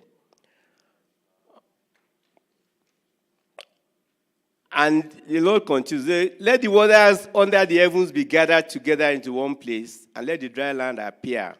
And it was so. By the word of God, the heavens were of old, and the earth standing out of water and in the water. So we can see the separation of the continents and some of the events relating to this, the creation week. The waters stood above the mountains. At your rebuke they fled. At the sound of your thunder they took to flight. The mountains rose, the valleys sank down to the place that you appointed for them. We read that in Psalms 104. So the appearance of the continents during day 3 of creation week, is it a neo-Proterozoic Pan-African assembly? Well, it's still a model that is emerging. We are still working on those. So, but there are some evidences to show that the continents were together at a point. And this could be supported with the presence of, you see those green dots? The green dots, the yellow dots, the red, and the blue. These are organisms that were present in the continents, and you can see them reflected. You can see South America and Africa there. You can see Australia. You can also see part of Asia, Europe. You can see that the continents, the movement of those organisms then was quite easy because they were together. The Laurasia and Gondwana that I was talking about is shown in that picture to the right side of the diagram. And as I said, these were repeated cycles of grouping together and then separating. Some fossils have also been used to confirm this. We have the reptiles, and we also have the plants that have been, the trace fossil of plants that have been documented to show that really these continents were together at a point. So moving from the Paleozoic to the Mesozoic, we have the deposition of the Table Mountains. We have the Boekveld series, the Wittenberg series in South Africa, and then at this particular time also, we have the formation of the Cape Fold Belt, and also the deposition of the clastic sediments of the Karoo supergroup, which can be assigned to the Upper Carboniferous to Jurassic. The Karoo supergroup is a very thick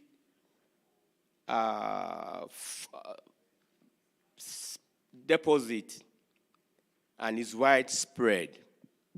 So this map that we see to the right, which summarizes the geology of South Africa, also shows us the stable areas. The sediments are the center. The Cape Fold Belt is at the southwestern corner there. So if you draw a section, you will see that the Cabral Craton will be the one below because it's the oldest. And if you drill from the top, going through all the sequence, one will be able to see the relationship, the age relationship of the rocks in the area.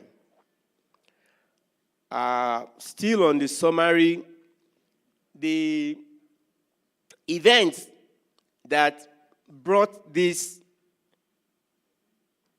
that led to the formation of these rocks, can also be attributed to the breakup of Pangaea in the Mesozoic era. These events were also accompanied with huge volcanic eruptions, like the Karoo basaltic lavas that form the Drakensberg Range along the border of Lesotho and South Africa. And also they were accompanied with large igneous province like dike swarms, and the volcanism was massive in the area. The photograph at the base there is showing the Drakensberg Range.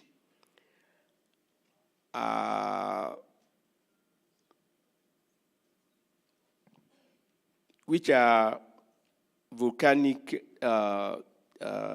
ash deposits. One other important thing we should mention in the geology of the area are the kimberlite pipes, which were formed during the Cretaceous. Kimberlites are associated with diamonds. Kimberlites are serpentinized mica peridotites that contain a high variety of high-pressure minerals, including diamonds. How are they created? They are created when magma flows through deep fractures in the earth. And then the magma pushes diamonds and other rocks and minerals through the mantle. And so when you see the diamond mines, they are not like vast open pit mines. They are like deep holes that go down into the subsurface.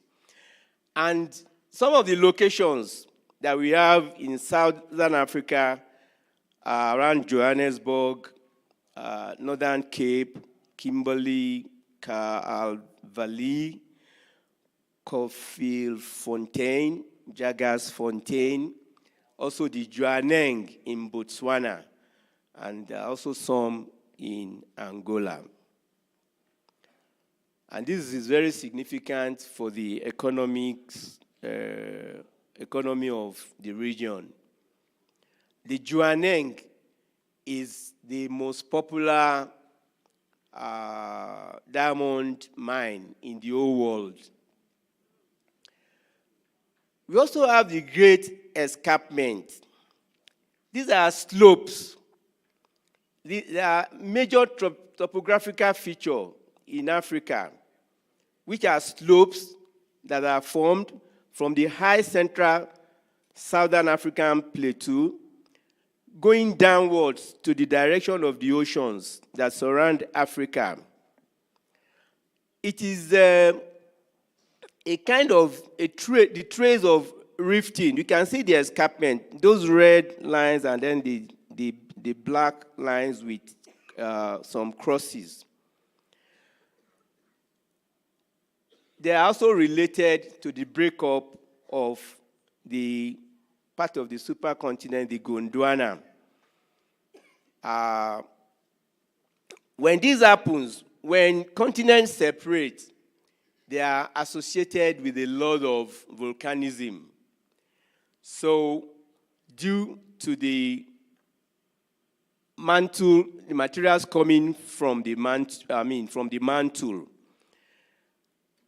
under the supercontinent.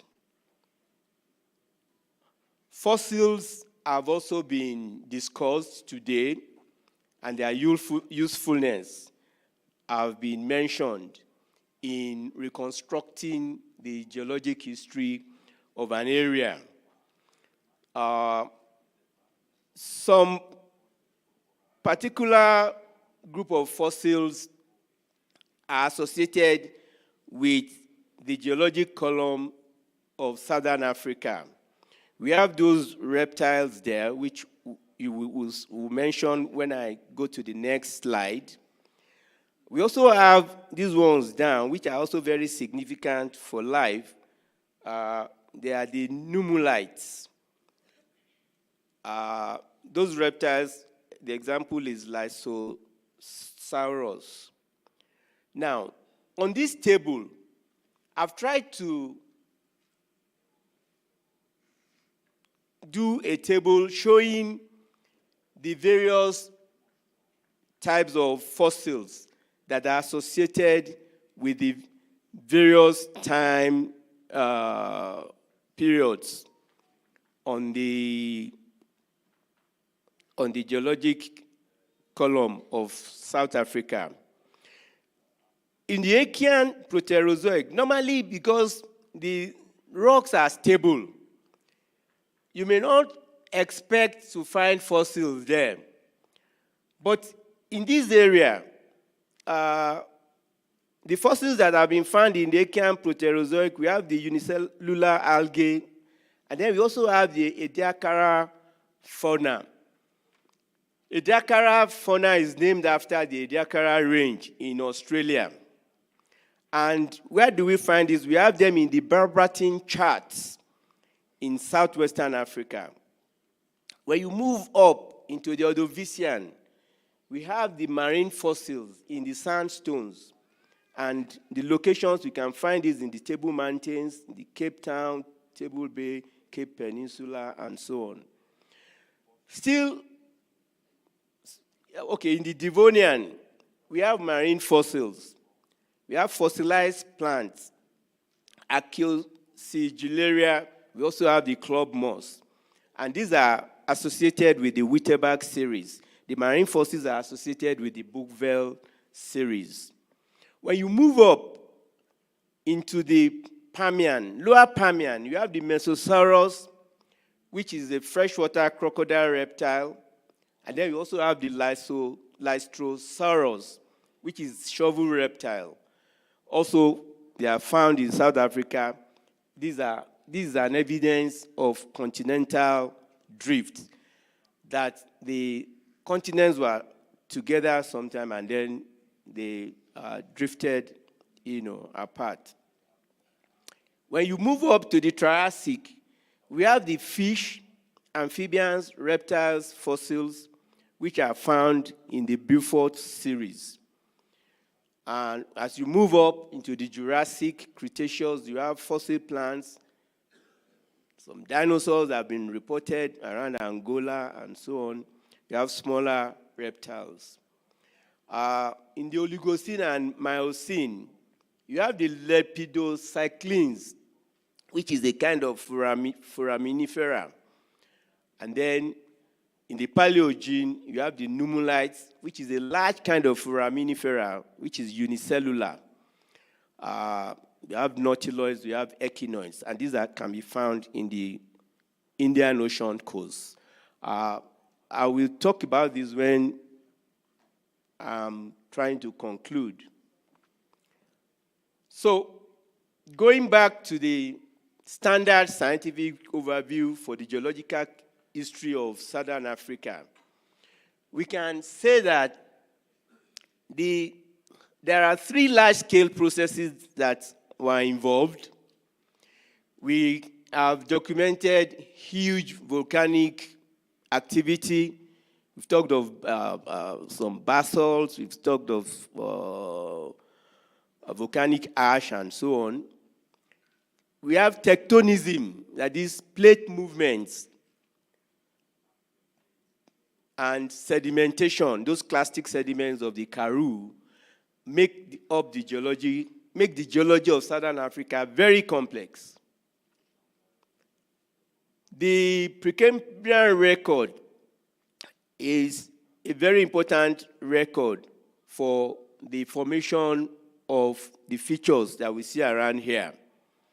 However, tectonic and metamorphic signatures are also very important for the assembly and breakup of the Gondwana in the Paleozoic,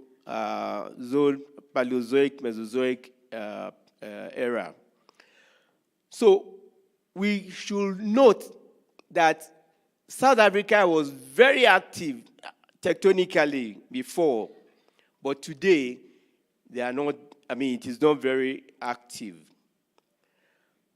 Some earthquakes have been reported around here.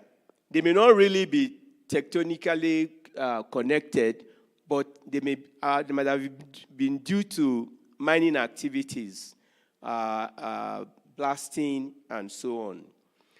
So the issue of stromatolites that was mentioned earlier, stromatolites were thought to have been the source of the oxygen for life, and also for the formation of the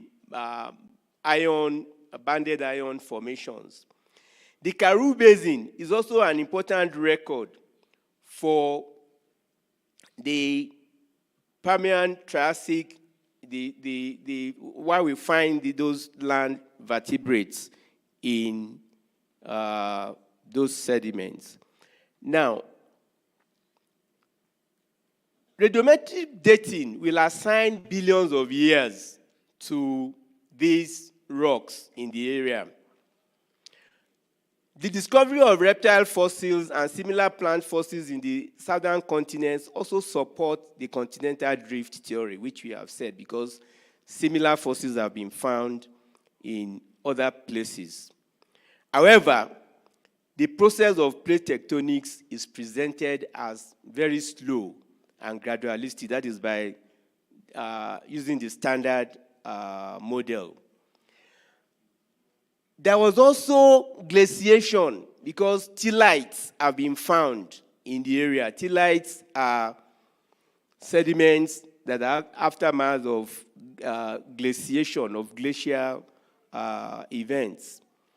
These were observed in the Neoproterozoic, and these have been used to support the snowball earth theory that at a point in time there was melting and a lot of materials were deposited. So other Paleozoic rocks like tillites also support that there were glaciation events in the past history of the area. If we look at the fossils, the algae that we find in the charts that are responsible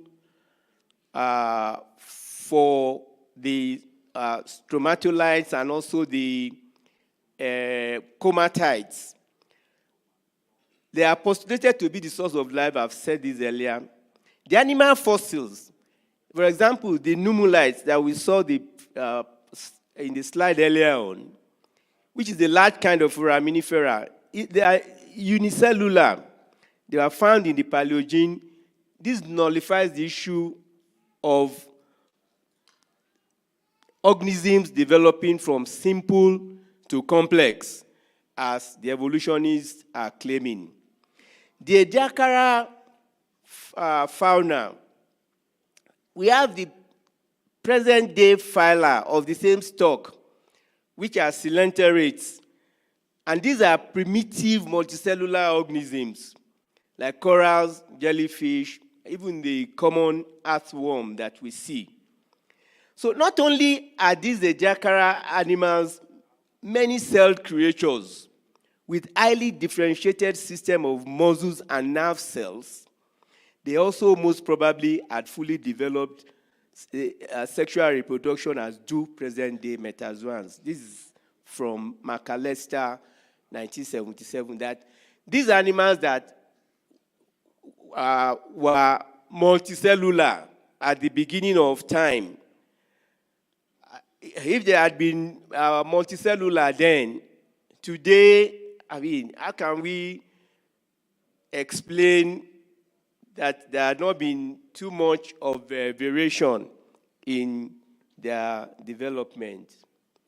Now, if we now use the biblical paradigm to explain the geology of South Africa,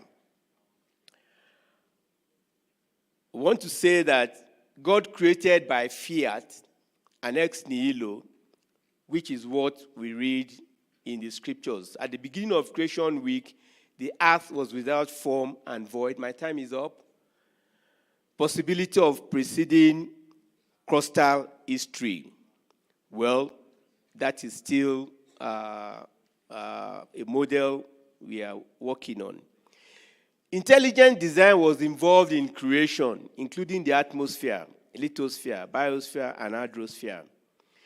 Even if the standard paradigm is gradualism over deep time, the geology of South Africa shows important examples of catastrophic and large-scale processes, which are listed below: the asteroid impact, the large-scale igneous intrusions, the large-scale volcanism that resulted in the deposition of the Karoo group, also the large-scale deposition of clastic sediments, the large-scale tectonic processes and metamorphism that took place. Fossilization that we see requires rapid burial, which is also a catastrophic event. All these events, our Lord is still in control. God remains in control over catastrophic events, natural hazards, and all processes shaping the earth. The Noah's flood was global. It was not localized, because that is also some of the contentions of the standard. So, knowing now, using the Bible and geology, epistemology, in the days of Noah, men, animals, and trees, many times larger than now exist, were buried and thus preserved as an evidence to later generations that the antediluvians perished by a flood. God designed that the discovery of these things should establish faith in inspired history. That's from Patriarchs and Prophets, page 112. Also, from Testimonies for the Church, volume 8, page 261, men of the greatest intellect cannot understand the mysteries of Jehovah as revealed in nature. Divine inspiration asks many questions which the most profound scholar cannot answer. These questions were not asked that we might answer them, but to call our attention to the deep mysteries of God and to teach us that our wisdom is limited. That in the surroundings of our daily life, there are many things beyond the comprehension of finite minds, that the judgment and purposes of God are past finding out. His wisdom is unsearchable. So in conclusion, the stratigraphic record of the geology of Southern Africa and the standard scientific worldview of their origins have been presented. The biblical worldview for origins has also been presented. If we accept the standard worldview, we are saying that there was no creation week, no Sabbath rest, no Eden, no entrance of sin, and no redemption. In spite of the challenges with the standard deep time perspective of geology, we can also find important topics for research and valuable geological information. So we should continue to search and develop models that can stand, that can compete with the standard views. The biblical record, supported by scientific research, points to fiat creation by an intelligent designer and also a global flood. I thank you very much for your attention.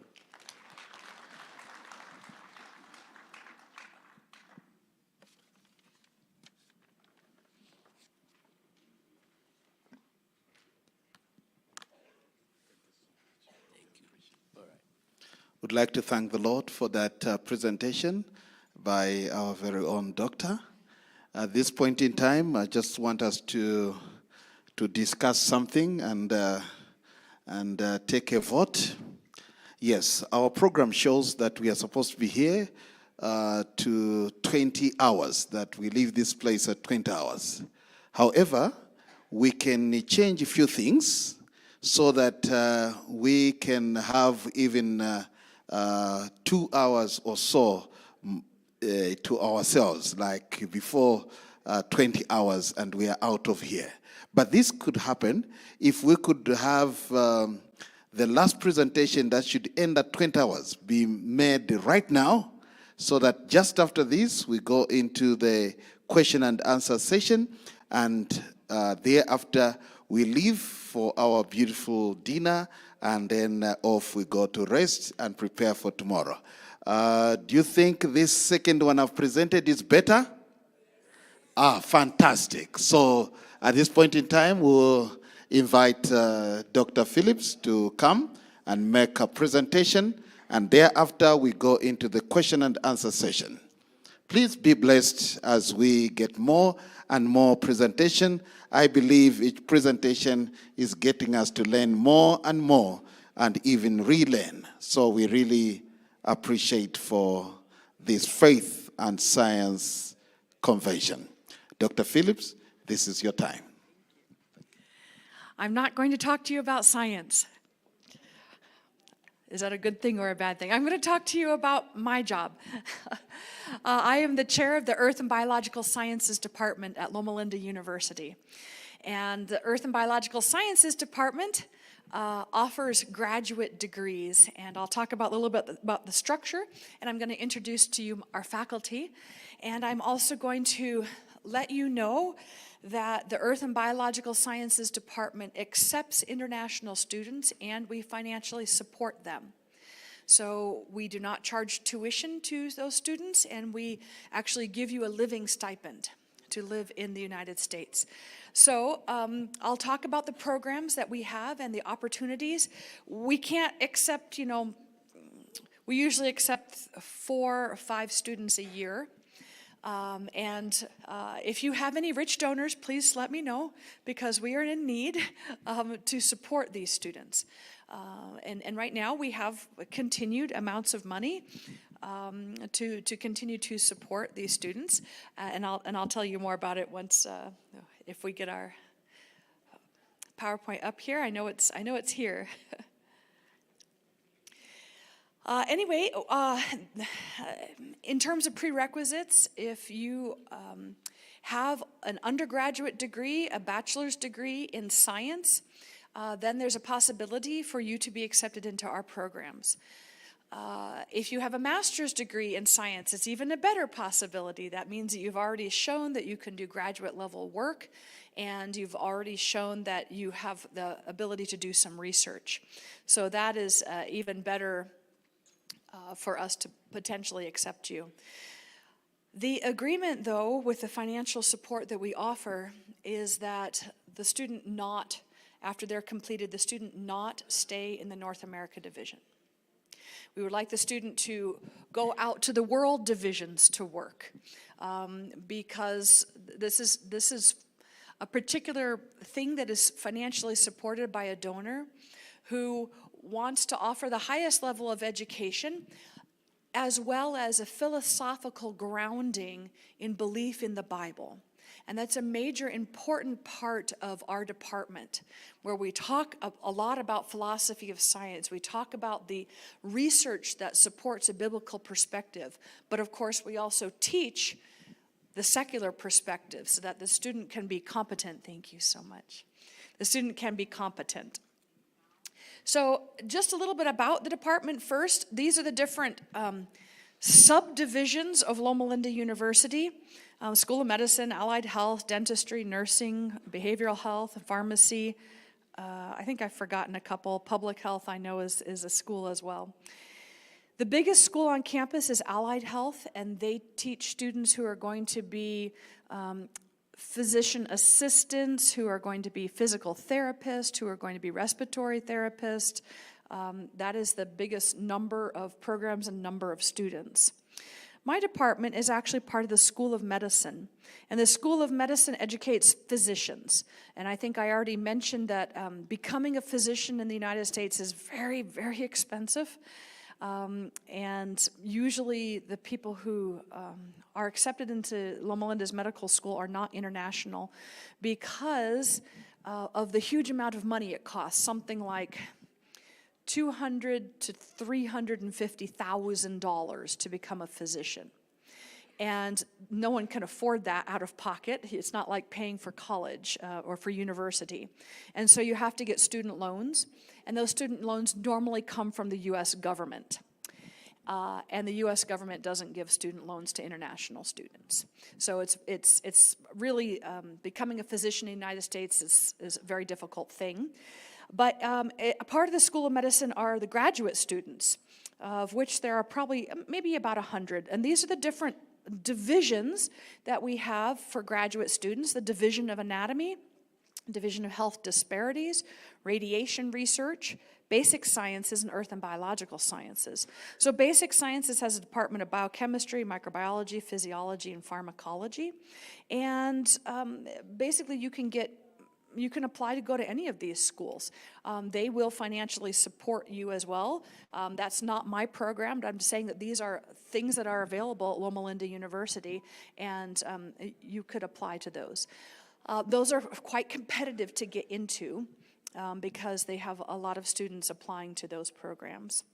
I am the chair of the Earth and Biological Sciences Department, where we offer a PhD in geology and a PhD in biology. Just a little bit of history. The Earth and Biological Sciences Department was started in 1962, and various additional degrees were added. It was specifically started by physiologists, microbiologists, an entomologist, anatomist, and a botanist who wanted to prepare biology teachers for SDA colleges, both academically and philosophically, so that you had an understanding of what the Bible teaches, you have an understanding of what secular science teaches, and you can teach where those things meet, and you can help students navigate that difficulty. And it was specifically designed to be a non-medical degree, okay? That means that, honestly, we don't deal in the medical sciences, even though we are part of the medical school. We do a little bit, but not really. Currently, we have 22 PhD students, 5 master's students, and actually, I'm sorry, we don't have 4 undergraduates. We really only have master's and PhD students at present. But our alumni, many of them are employed by the Seventh-day Adventist Church or other Christian schools. We are meeting our original mission to go out and serve as educators. 5% of them have served as deans, vice chancellors, or other administrative roles. In fact, I have a boss, and then my boss's boss, he is the very first graduate student of Dr. Leonard Brand, and he is the provost of Loma Linda University, and he graduated from our department when Dr. Brand was there back in the 60s sometime, maybe in the 70s. So part of our mission statement is to prepare science teachers, researchers, and applied scientists to conduct and publish high-quality original research in biology and geological disciplines, and to foster awareness and discussion of environmental stewardship and faith-based issues. And these are the degrees we offer, particularly graduate degrees, biology master's and PhD, geology master's and PhD, and a natural science master's. And these are actual pictures from the type of research that we do. As I mentioned, we are part of the medical school, but the original purpose was a non-medical degree. So the helicopter in the Grand Canyon, that is actually Dr. Art Chadwick. He has flown with a helicopter many hours in the Grand Canyon taking pictures. We have people doing research on rattlesnakes, scorpions, squid, stromatolites, sea turtles. That picture of the fossil whale in the middle, on the middle left, is Dr. Leonard Brand. And that beautiful kaleidoscope on the bottom. Isn't that gorgeous? That is a thin section of a rock. That's what rocks look like when you put them under polarized light and look at them under the microscope. Aren't they gorgeous? And then we have people doing research on hard rocks in, for example, granites in the local area in Yosemite. So in biology, our emphasis of our core biology faculty is in ecology and conservation. But, so those are our biology faculty that I'll talk to you about, usually are doing biology and conservation. But our students also have access to courses in other areas that are offered within the School of Medicine. Remember those other degrees, graduate degrees, like anatomy and biochemistry and pharmacology and physiology. Our students can actually be able to take some of those classes as well. And in fact, one of our graduates, who is a paleontologist, so she studies dinosaur bones. She worked with Dr. Art Chadwick to get her PhD in dinosaur bones, but she is a vertebrate paleontologist. When she was at Loma Linda University, she took all the coursework that the anatomy department offered. And now she is employed as a professor who teaches anatomy to medical students. Okay? So, being able to teach anatomy in the United States, at least, is a very high sought after degree, because everyone who's becoming a physical therapist, everyone who's becoming a nurse, everyone who's becoming a physician, everyone in every bit of medical field has to take anatomy. So anatomy and physiology professors are highly sought after. You can always get a job if you can teach anatomy. And so even though we might be coming from a paleontology perspective, if our students are able to add a few more classes and then always be able to get a job, even if their research is in paleontology. Our geology programs, the emphasis has traditionally been on sedimentary geology and paleontology. Dr. Ronnie Nailing is a sedimentary geologist, and he's taught for us many times before. And some of our geologists are sedimentary geologists. But we have a new kind of hard rock geology. When I say hard rock group, that means people who study rocks that used to be liquid, like granites. They study these things, and really the question that they're trying to answer is understanding more about radiometric dating. So this is Dr. Leonard Brand. I don't know if you've seen a picture of him before, but he is one of the pioneers of faith and science in the Seventh-day Adventist Church. He does stand on the back of other pioneers like Ariel Roth in the Seventh-day Adventist Church. But Dr. Brand and Dr. Chadwick have written the most recent edition of the philosophy book that we use in class, Faith, Reason, and Earth History, that is available for free from the GRI website. I am the current chair. Dr. Leonard Brand was the previous chair, and so we got to know each other, and he hired me to take his position at Loma Linda. These are our other biology faculty. Dr. Bill Hayes, he studies reptiles, specifically not only reptiles, but birds and venomous animals. So that includes scorpions and spiders. Dr. Steve Dunbar is the program director for biology, and he is a marine biologist and studies sea turtles. And George Jackson is a marine biologist. I forgot I have these pictures that include some of their publications. This is Steve Dunbar, the biology department program director, and the type of research that he does. He's just opening up a new research initiative in Thailand on hawksbill sea turtles. This is Dr. Bill Hayes, our reptile specialist, and you can see him in the top left. He is milking the venom out of a very poisonous snake. He studies variances in venom, and actually he's doing a collaboration work with another professor on Loma Linda's campus who studies brain bleeds.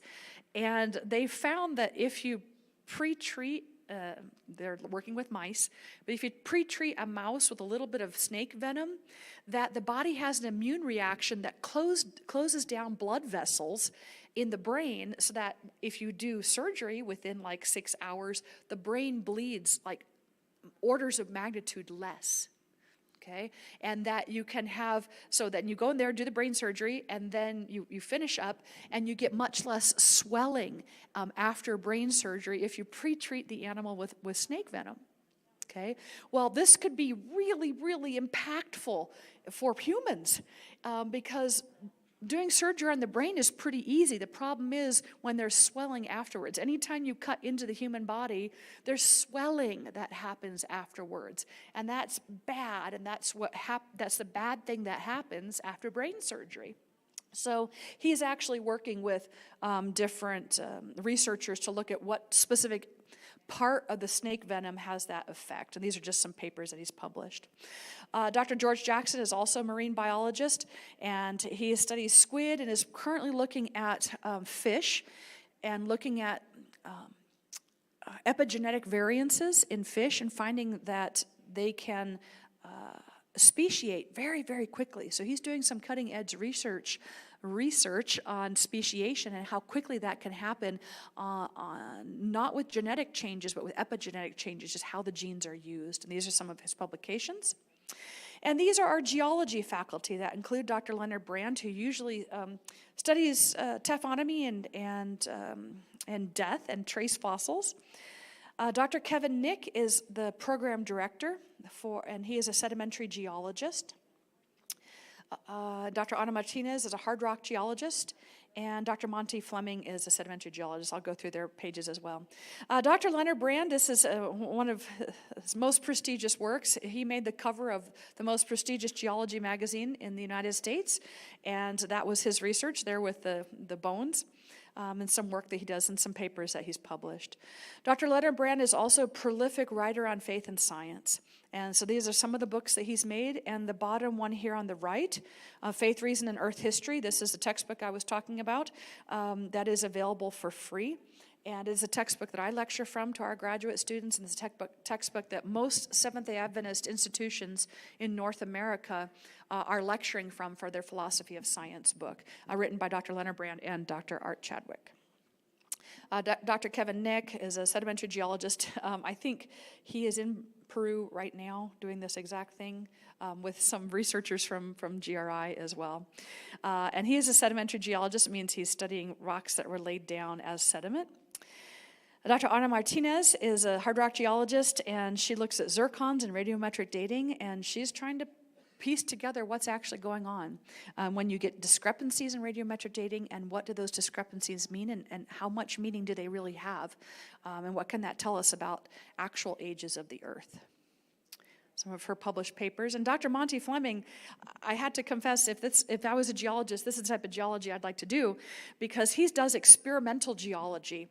He has a flume that he's built, and he's dumping in sediment, in with water, and he's looking at sediment deposition rates, not deposition rates, but sediment carrying rates, and how much sand can be present and how much water can be present to get different types of structures in what's deposited, structures that mirror what we see in rocks, so that he can estimate what environment created those structures that we see in rocks, as opposed to just guessing about the environments of the structures that we see in rocks. So he's an experimental geologist. And that is the end of my time. And I'm going to hand the time over to Dr. Nalen. He's going to tell you more about his employment and the GRI.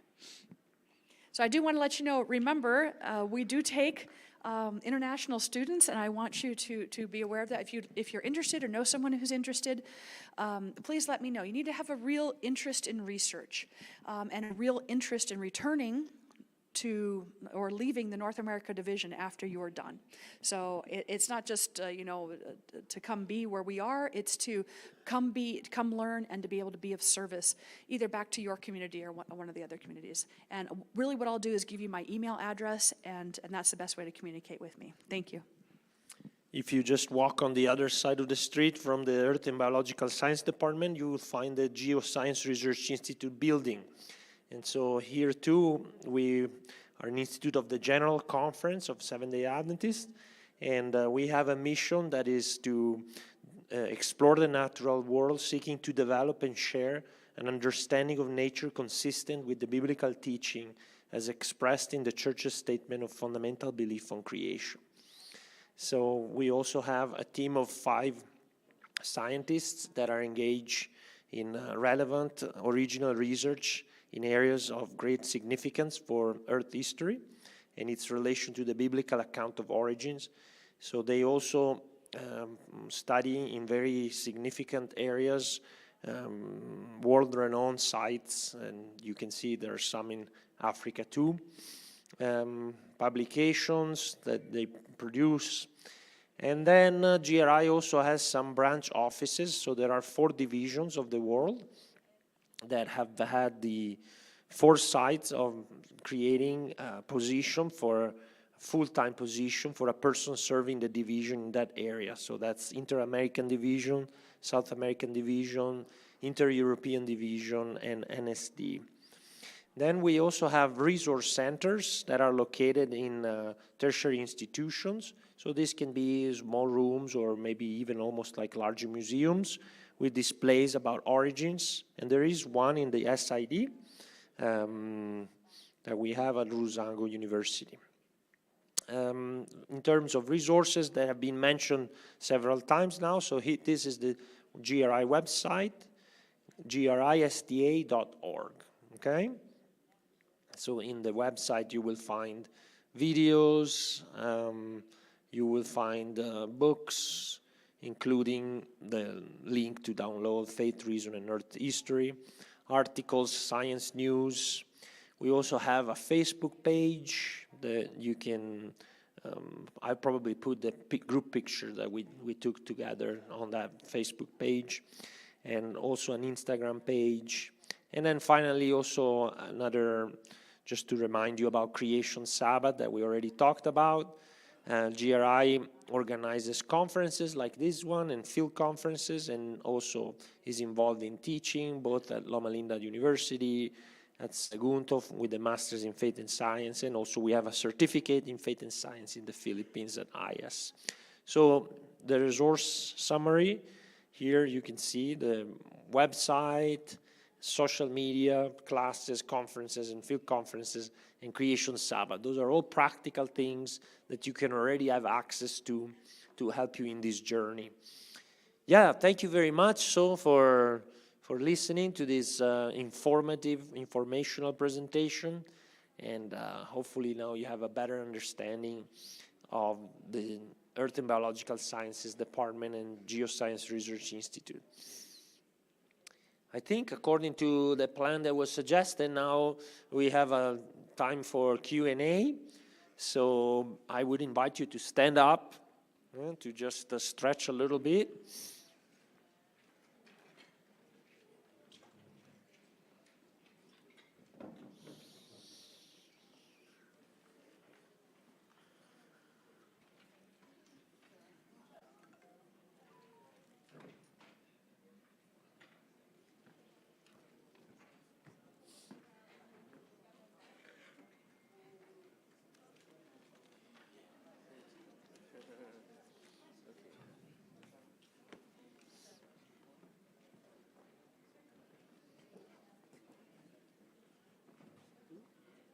This is dangerous. You know, I fell down.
but God's proven time and time again will fix it for you,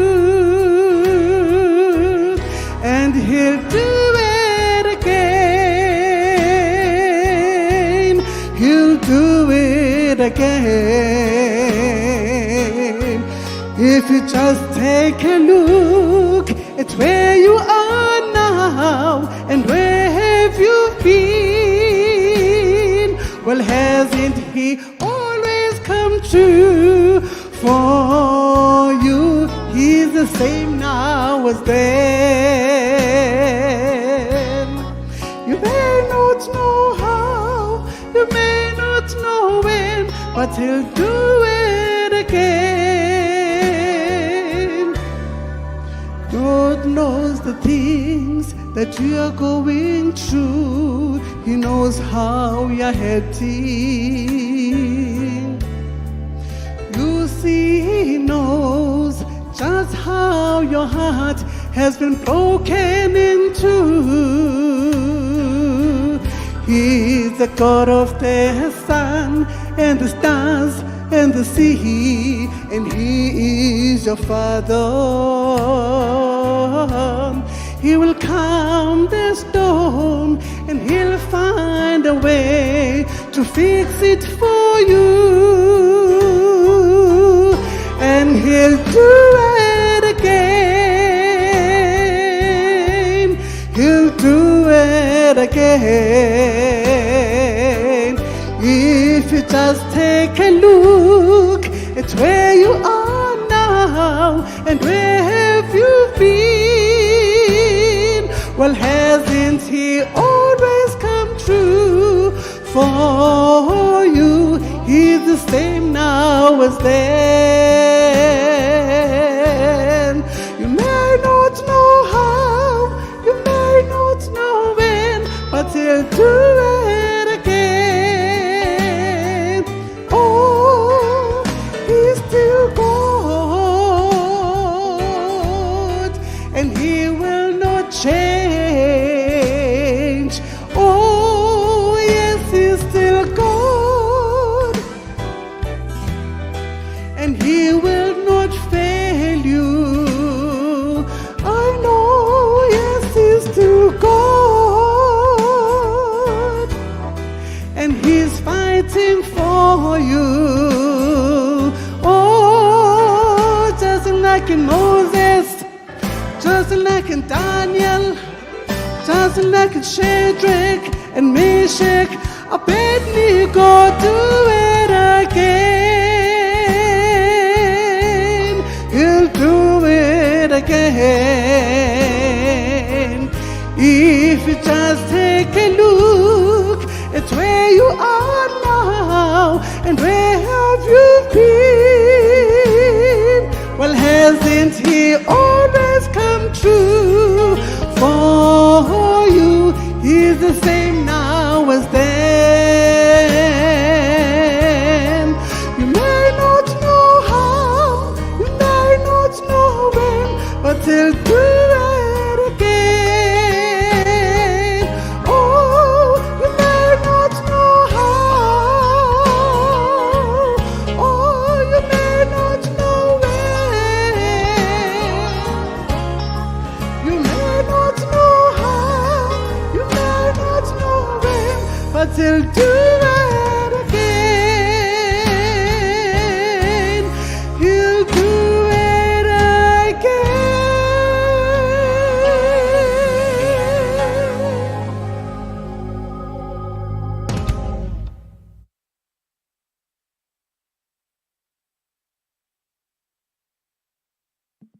Yes. So our commitment to you is that we will try to answer this question as briefly and to the point as possible. So it will not be too long, okay? Okay. Let's start with this question. It has to do with the idea of a supercontinent and the movement of continents. Tomorrow we have a talk on plate tectonics, catastrophic plate tectonics. So I would answer, yes, we do subscribe to the idea that the configuration of the continents that we have today is not the same configuration that we had before the flood, and that during the flood there was significant activity in terms of plate tectonics, plate movements. So this is a very general answer. Then, going into the details of how many supercontinents, when this movement occurred, and so on, would take a lot of discussion. But yeah, I think that as creationists, we definitely accept the idea of large, significant plate motions.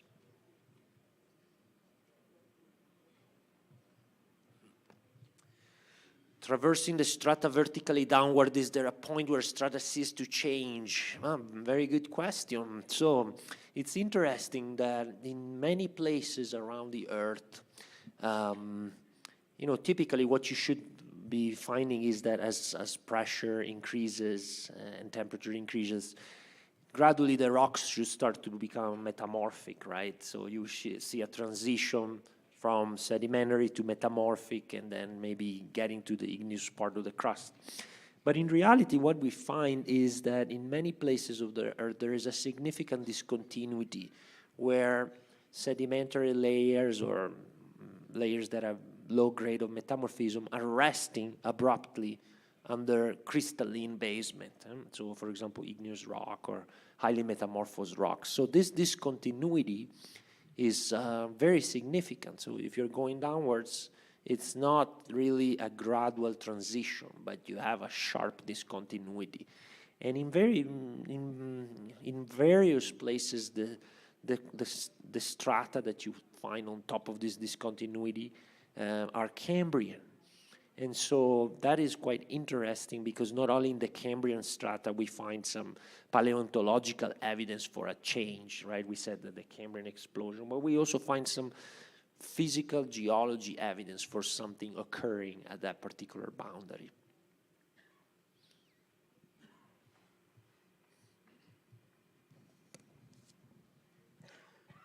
That's a really important question, a good question. And I think it's one that everybody has. Are there dinosaurs in the world today? When did they get extinct during the flood, or when? And my interpretation is that the dinosaurs went extinct at the time of the flood, that they were not on the ark, because Ellen White has a statement. It goes like this. She says, there was a class of very large animals before the flood that God did not see fit to preserve in the ark, because man in his weakened condition after the flood would be in jeopardy for his existence from these animals. So God did not see fit to preserve them in the ark, and so I don't expect to see them around today. Maybe in heaven, yes.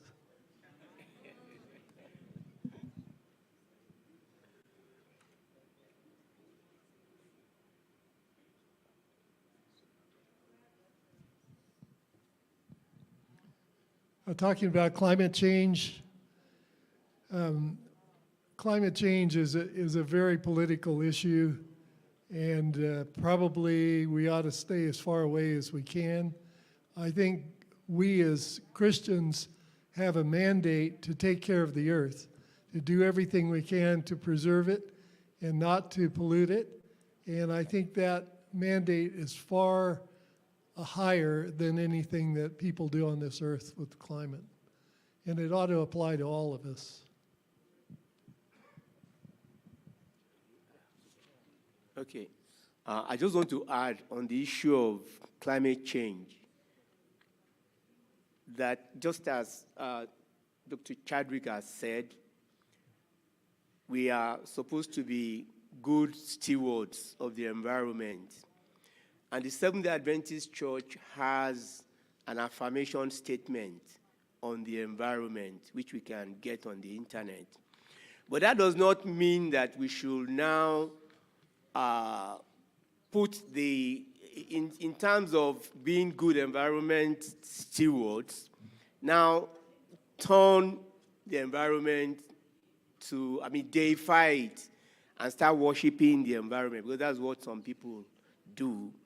But rather, we do it out of faith, and also out of faith, and also looking forward to our heavenly home.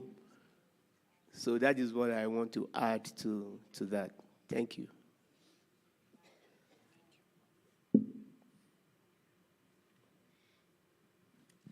Okay, I think we already answered this question. Dr. Chadwick already answered. All right, let's see. Fossils are important to understand the evolution of life in our planet. Some articles reveal that modern brachiopods, like, please scroll down, keep going, like Lingula, have the same appearance as their Cambrian ancestors, and they are considered the most ancient genus of animal with living representatives.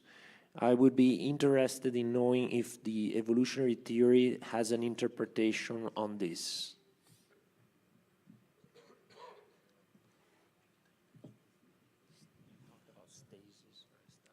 Right. This comes back to the question of stasis, and the question of actually Lingula is a Lazarus fossil, example of a Lazarus fossil, one that is found in the Cambrian, and then it disappears, and then it shows up in the modern environment. And these things, of course, are much in the are a difficulty for evolutionists to explain how an organism can stay the same. And during that time, from the Cambrian to present, during that time, everything else on the Earth evolved according to evolutionists, and yet the Lingula is still the same. But I say this, Lingula that you find in the Cambrian and Lingula that you find today are equally complex. And you have to ask yourself, how did the Lingula and the Cambrian become so complex without any ancestral history? And that goes back to that same question we asked earlier.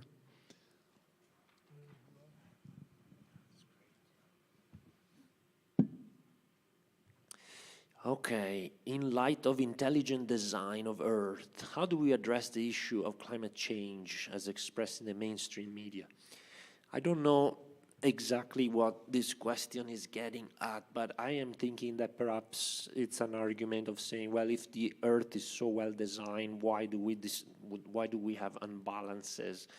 I think some of these imbalances might be connected to an anthropic cause. So as stewards of the Earth, we certainly have some effects.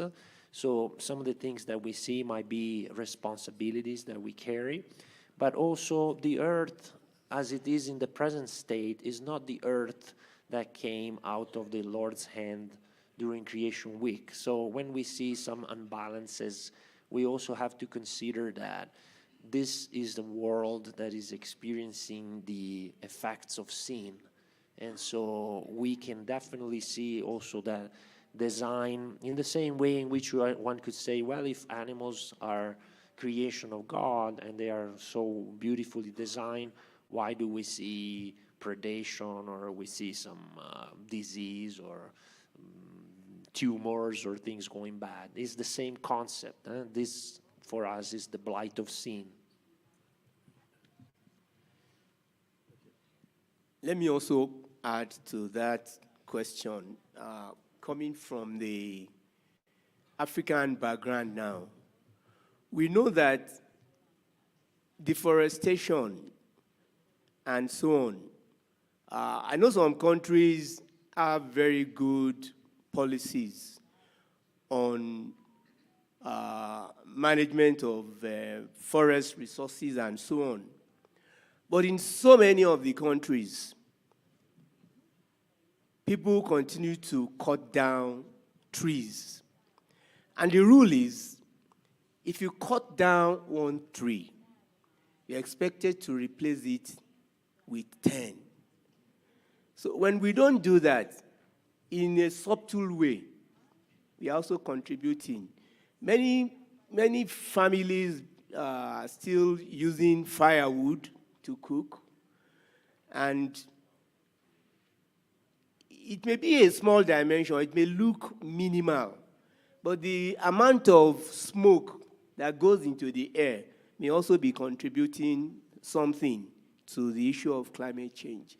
So when people come from the background of conspiracy theories and so on, well, we may agree to some extent, but then there are still so many practices that we need to educate ourselves. And that takes me to some of the issues that we also try to address from this geoscience angle. In the year, there are like 3 days that are demarcated as special days. There's the World Earth Day, there's the World Environment Day, there's also the World Water Day. So we can use some of these opportunities to reach out to our members and educate them on some simple wash practices, simple environment conservation practices, and so on, that either advertently or inadvertently may be contributing something to the issue of climate change. Thank you.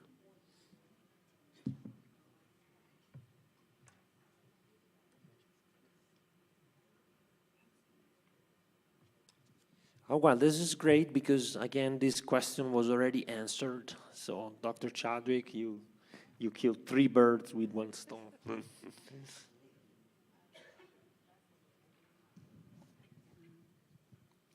That's a really hard question for us, but there are some studies that have been done on dinosaur bones where a group of scientists in Germany sought to get radiocarbon dates on dinosaur bones. Now, dinosaur bones, according to the standard model, are millions of years old, tens of millions to hundreds of millions of years old. And so they shouldn't have any radiocarbon in them. But when they did radiocarbon dates on them, they got dates of 20,000 to 30,000 years, which is not unexpected if the flood were a few thousand years ago, given what Dr. Cavanis told us about radiocarbon dating. They got into a lot of trouble after they did this, and now it's very difficult to get any dates done because all the radiocarbon labs will reject anything they think is coming from a creationist.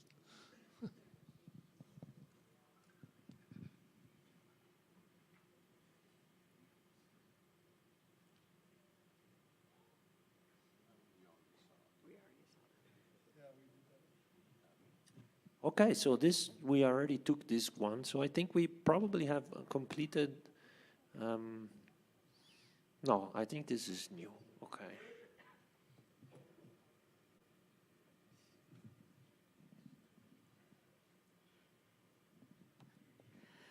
Well, we are dull.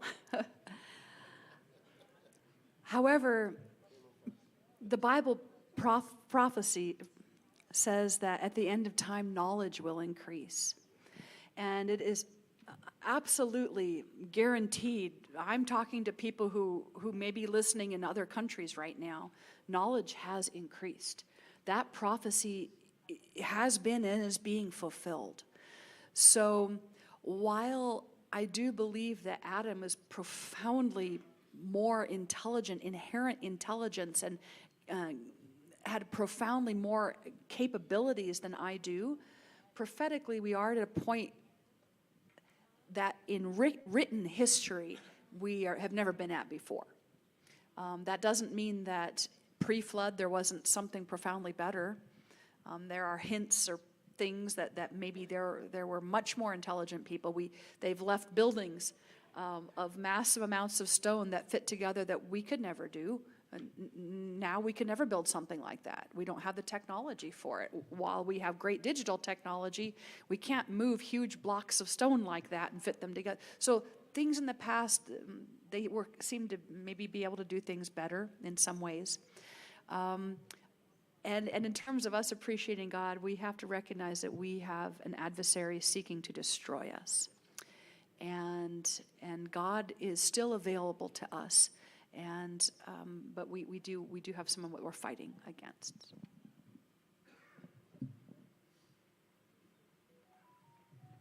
Yeah, I think this was a question that we already saw related to homosexuality. And this one we also saw about life on other planets. So it looks like we came to the conclusion of our questions. And this is wonderful. It puts us right at the time we were supposed to finish, but without having to come back later tonight.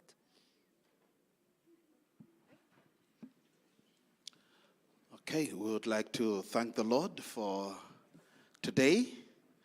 And we have a quiz now. Are you ready for a quiz now? Okay. So here's a quiz. Gondwana. Where is it found? Gondwana. That's the quiz. If you answer that one correctly, then I'll invite Dr. Anjini to come. Please, Doc. You have the answer there. Okay. Thank you, Quiz Master. Well, brethren, brothers and sisters, the Lord has been good to us. Can you imagine that Thursday is already over? So tomorrow is preparation day, isn't it? And then the Sabbath, that's celebration day. We are celebrating with our Lord. So time is moving, and we are so thankful that we are all here, safe and sound, and the Lord is blessing us immensely through our facilitators here. And because you have been good students, I saw people concentrating here, you know, taking notes. Even the quality of the questions that you are asking, it shows that you are processing and understanding material that is being shared here. And because you have been good students, each one of you will get a book. Will get a book. And the book is entitled Something Better. Something Better by Dr. Kelvin Rock, the former president of Oakwood University and also former General Conference vice president.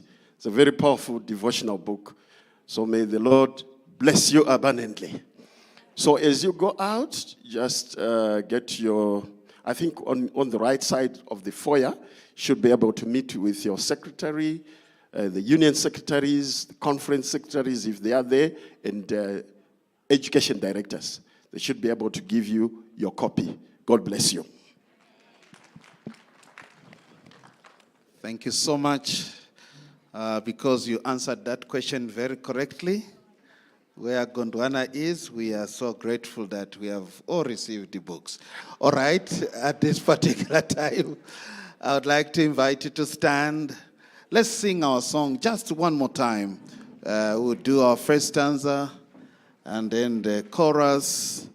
And thereafter, I'll invite Pastor Muhimi, President of Mosotunya Conference in Southern Zambia Union Conference, to come up front and pray for us as we conclude the day. So may we be blessed as we sing this song together.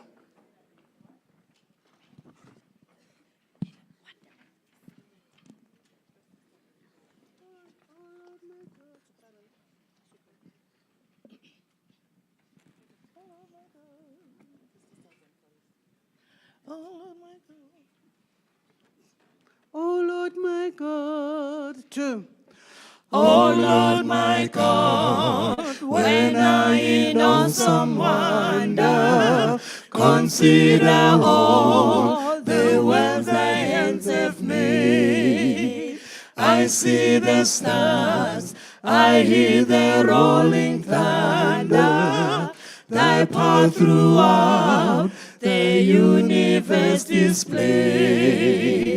Then sings my soul, my Savior God, to thee. How great thou art, how great thou art. Then sings my soul, my Savior God, to thee. How great thou art, how great thou art. Shall we pray? Our gracious, loving Heavenly Father, we praise you and glorify you and thank you for leading and guiding us throughout the day. Thank you, Lord, for the knowledge you have imparted to us through your men servants. We pray that, loving Father, that which you have revealed to us may go a long way to make us better professionals as we prepare a people for your soon return. May you continue, loving Father, the remaining hours to reveal to us that which you want us to know before we disperse to our various places of labor. As we now go to rest, we pray for your leadership, your protection, and your guidance. As we also pray for our light supper, that you may bless it for the nourishment of our bodies. In Jesus' name we pray. Amen.